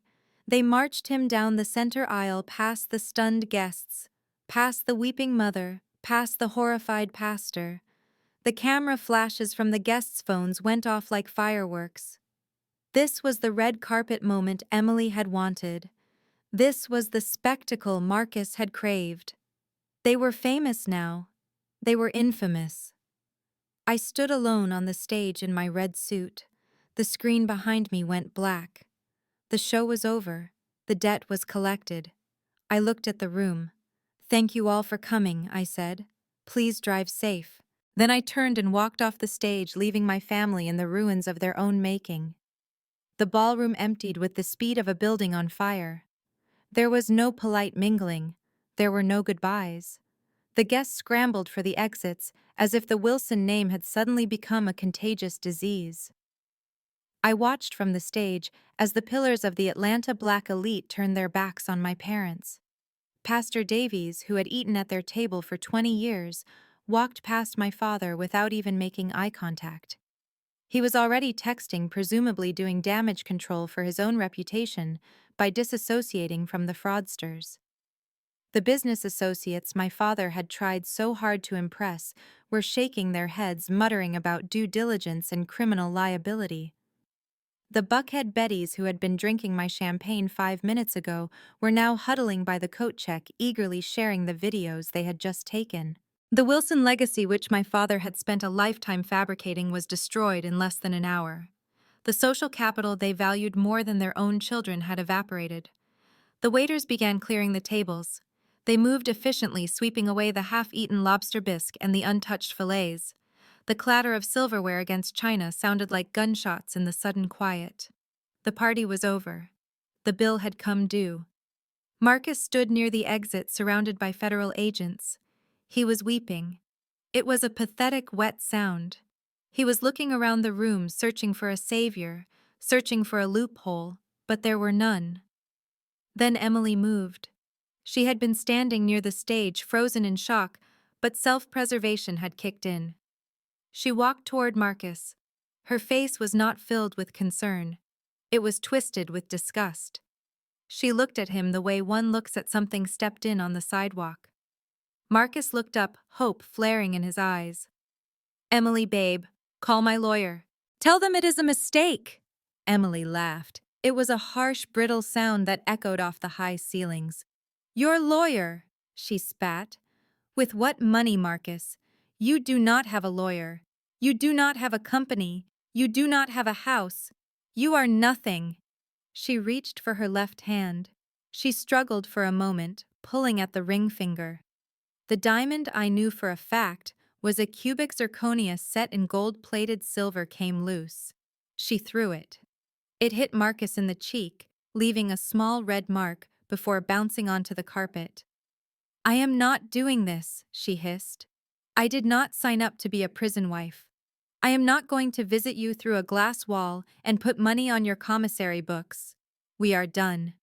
"Emily." "Baby, please, Marcus," sobbed the handcuffs clinking as he reached for her. "I did this for us. You did this because you are a loser," she screamed, her voice cracking. "You lied to me. You said you had millions coming. You said your sister was handling it. You dragged me into your mess, and now you want me to drown with you." "I don't think so." She turned to the lead agent. "I did not know anything about this," she said, her voice suddenly shifting to a tone of tearful innocence. "He lied to me too. I am a victim here. I want to file for divorce immediately." The agent just looked at her with a flat expression. "We will need to interview you, ma'am. Do not leave the state." "I am leaving this hotel," Emily snapped, "and I am never looking back." She turned on her heel, her white dress swirling around her ankles, and marched out the door. She did not look at me. She did not look at my parents. She walked over the spot where her lover Trent had fled minutes earlier. She was a rat deserting a sinking ship, and she was swimming fast. Marcus watched her go, his body sagging. The last illusion of his life had shattered. He was being led away by the agents, broken and alone, his velvet jacket looking like a costume from a play that had been canceled mid-performance. I stepped down from the stage. My heels clicked on the hardwood dance floor. That left too. Otis and Joyce Wilson were standing by the head table. They looked small. They looked shrunken. The expensive clothes I had paid for hung off them like rags. They were staring at the empty doorway where their son had just been marched out. Then they saw me. They did not look at me with anger. They did not look at me with pride. They looked at me with the terrifying clarity of survival. They realized in that moment that I was the only thing standing between them and the street. They rushed toward me. It was a grotesque display. My father, who had never bowed to anyone who had strutted through life on a carpet of lies, fell to his knees. My mother followed, clutching the hem of my red trousers. Nia Otis choked out, reaching for my hand. Nia, please. You have to stop this. You have to fix this. Mom grabbed my leg. Baby, listen to us. We are your parents. You cannot evict us. You cannot let them take Marcus. He is your brother. I looked down at them. I felt nothing. No pity, no satisfaction. Just a cold, clinical detachment. It was like looking at strangers. I did not let them take him. I said, my voice steady. He committed federal crimes. I just turned on the lights. But the house, Otis begged. The house, Nia. Where will we go? We are old people. You cannot put us on the street. It is winter. People will talk. People are already talking, Dad, I said. They are talking about how you spent 40 years pretending to be rich while you stole from your daughter. We were going to pay you back, Joyce cried. Once the crypto took off, once Marcus made it big, we were going to give it all back double. I laughed. I couldn't help it. You called me stupid, I said. They froze. In the group chat, I continued. You said I was too stupid to realize I was being used. You laughed about it. You mocked me while you spent my money on bags and boats. That was just a joke, Otis stammered. Just talk, Nia. We did not mean it. You meant it, I said. You meant it every time you cashed a check and did not say thank you. You meant it when you sat me on a folding chair at Sunday dinner. You meant it when you lied about a heart attack to buy a purse. I pulled my leg away from my mother's grasp. I took a step back.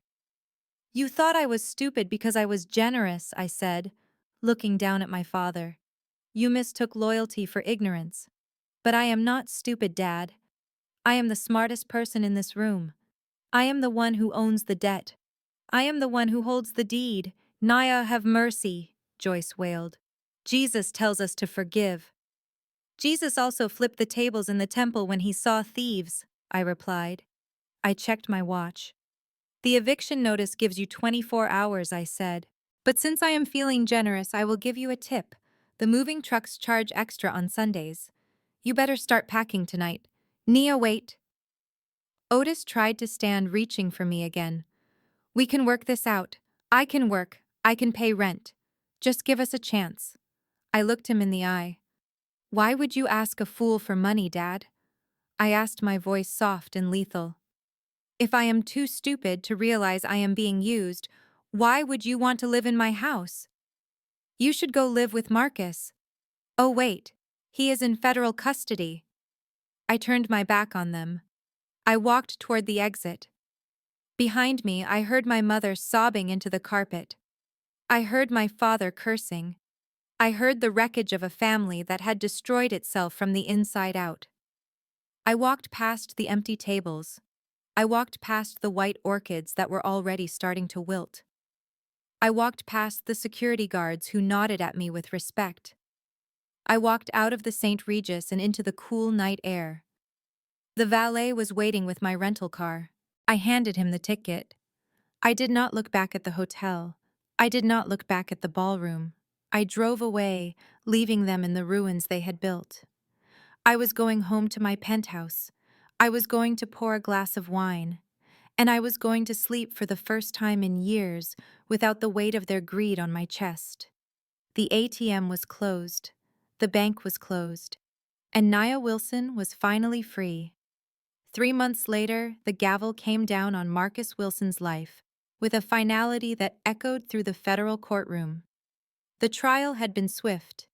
The evidence I provided was bulletproof, and the forensic trail left no room for doubt or leniency. I sat in the back row wearing sunglasses and a black trench coat, watching the proceedings like a ghost. Marcus stood before the judge in a beige jumpsuit that washed out his complexion.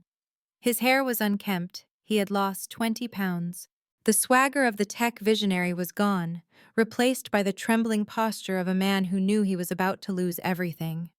The judge, a stern woman with zero tolerance for white-collar crime, read the sentence. 5 years in federal prison, no possibility of parole, restitution of $400,000 ordered immediately. Marcus collapsed into his chair, sobbing into his hands. His attorney patted his back awkwardly. I watched my brother be handcuffed and led away by the marshals. He looked back one last time, searching the gallery. His eyes landed on me. He mouthed something. It looked like "I am sorry." I did not react. I stood up and walked out of the courthouse. The summer heat of Atlanta hit me, but I felt nothing but a cool sense of closure. The cancer had been cut out. Now the healing could begin. My parents' fate was less dramatic, but perhaps more painful in its daily grind. The eviction had proceeded exactly as scheduled. They had 24 hours to vacate 425 Oak Street. They left dragging suitcases filled with clothes they could no longer afford to dry clean. They left the furniture because they had nowhere to put it. They left the memories because they were too heavy to carry. They now lived in a one-bedroom apartment in a subsidized housing complex on the outskirts of the city. It was a far cry from the manicured lawns of their old neighborhood. The walls were thin, the carpet was stained. The neighbors played loud music at all hours. Otis Wilson, the man who bragged about his golf handicap and his investments, was now working the night shift as a security guard at a warehouse. He spent his nights walking concrete floors, his back aching, his pride shattered. He wore a uniform that did not fit well and answered to a supervisor half his age.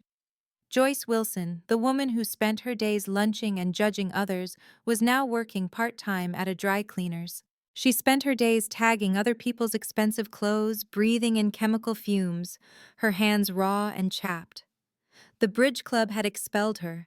The church choir had replaced her. She was a pariah. I was not cruel enough to let them starve, but I was smart enough not to give them cash. I set up an arrangement through David, my attorney. Every Monday, a delivery service dropped off a box of groceries at their apartment. It contained the basics: rice, beans, canned vegetables, bread, milk. It was enough to keep them alive. It was nutritious. It was sensible. It was exactly the kind of austere survival diet they had forced me to live on while they feasted on my salary. There were no luxury items, no wine, no steak, no cigars, and absolutely no cash transfers.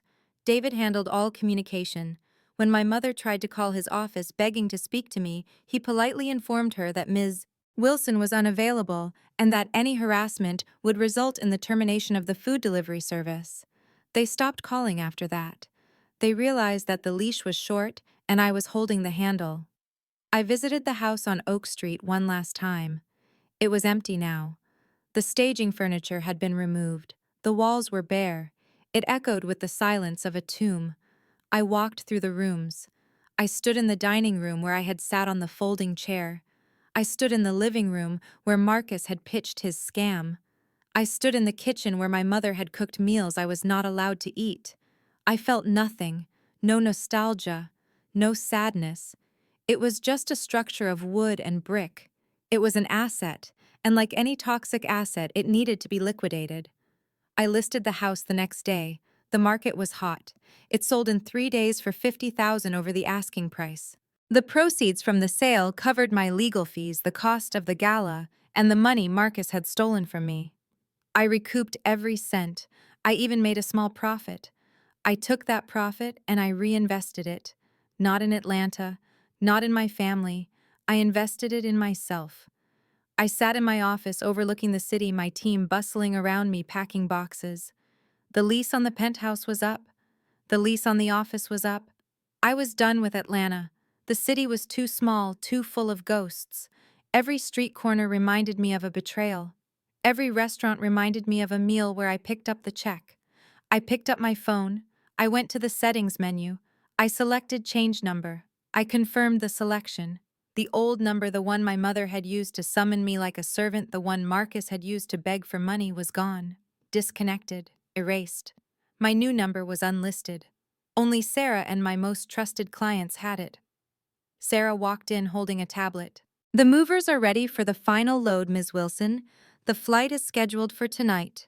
Are you ready? I stood up, smoothing the front of my cream-colored silk blouse. I have been ready for 10 years, Sarah. We were expanding. My firm Wilson Crisis Management was going global. We were opening a headquarters in Paris. I had clients in Europe who needed my particular set of skills. They needed someone who could look at a disaster and see a strategy. Someone who could walk through fire and not get burned. Paris. The city of lights. The city where nobody knew my name. Where nobody knew I was the girl who paid the mortgage. Where nobody knew I was the sister of a felon. I walked to the elevator. I did not look back at the office. I did not look back at the skyline. I got into the car that was waiting to take me to the airport. This time, I was not flying commercial. I was flying private on a jet chartered by my firm. As we taxied down the runway, I looked out the window. The lights of Atlanta blurred into streaks of gold and red. Down there, somewhere in the dark, my brother was sitting in a cell staring at a concrete wall. Down there, my parents were eating rice and beans in a cramped apartment, wondering where it all went wrong. They were living in the reality they had created, and I was flying toward the one I had earned. The engines roared, the plane lifted off the ground. Gravity pulled at me for a moment, then released me. I was airborne. I was untethered. I ordered a glass of champagne. Real champagne. Vintage. Expensive. I took a sip. It tasted like victory. 3 months ago I was a victim. I was a resource. I was a fool. Tonight I was a queen leaving a conquered kingdom to build a new empire. The past was a closed account. The future was an open checkbook. And for the first time in my life, I was the only one with the pen. The autumn air in the 7th arrondissement was crisp, smelling of roasted chestnuts and rain. I sat at a small round table outside a bistro near the Rue Claire. A half-eaten croissant sat on a porcelain plate, flaky and buttery, a testament to a morning spent doing absolutely nothing but enjoying my own company. There were no crisis meetings. There were no frantic texts about mortgages. There was only the hum of French conversation and the clink of silverware. My phone buzzed against the marble tabletop. It was a single notification cutting through the peace. I glanced at the screen. Sender Joyce Wilson. Subject, I am sorry. Please read. The preview text scrolled across the locked screen. Nia, baby, please. Dad has a fever again. He cannot work the night shift. We are behind on the electric bill. And Marcus sent a letter. He is getting hurt inside. He needs protection money. Please, just this once, save your brother. It was a greatest hits album of their manipulation. The guilt trip, the medical emergency, the crisis with Marcus. They were playing the same old song, hoping the audience would still dance. But the audience had left the building. I picked up the phone. I did not unlock it. I did not open the email to read the rest of the lies. I swiped left, delete. Then I went into the settings. Block contact, confirm. The notification vanished. The screen went black, reflecting the gray Parisian sky. I put the phone down face down. I looked up at the Eiffel Tower rising above the slate rooftops. It stood tall and unyielding, an iron spine against the world. I used to think family was a biological imperative. I used to think it was a debt you paid with your soul simply because you shared the same blood. I thought love was measured in how much pain you could endure for someone else. I was wrong. Family is not a hostage situation. It is not a drain on your resources. It is not a group of people who break you down to build themselves up. Family is where you are respected. Family is where you are safe. And sometimes family is just you and the peace you fought a war to secure. I signaled the waiter. Un verre de Bordeaux, s'il vous plaît. I said, my French improving every day. He brought the wine, a deep, rich red in a crystal glass. I picked it up. I watched the liquid catch the light. I thought about Marcus sitting in his cell waiting for a sister who was never coming. I thought about my parents waiting for an email that would never be answered. They were ghosts to me now. Fading memories of a life that belonged to a stranger. I raised the glass to the empty seat across from me. To Nia, I whispered. I took a sip. It tasted like grapes and earth and history. but mostly it tasted like freedom.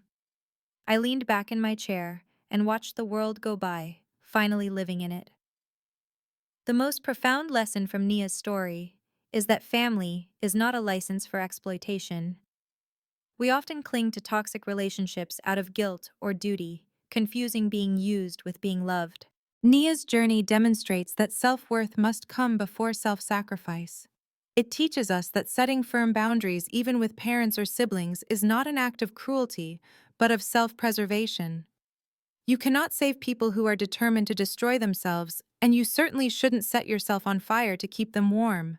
True freedom begins the moment you realize you are enough all on your own. Are you holding on to a relationship that is weighing you down? Share this story if you believe in the power of setting boundaries.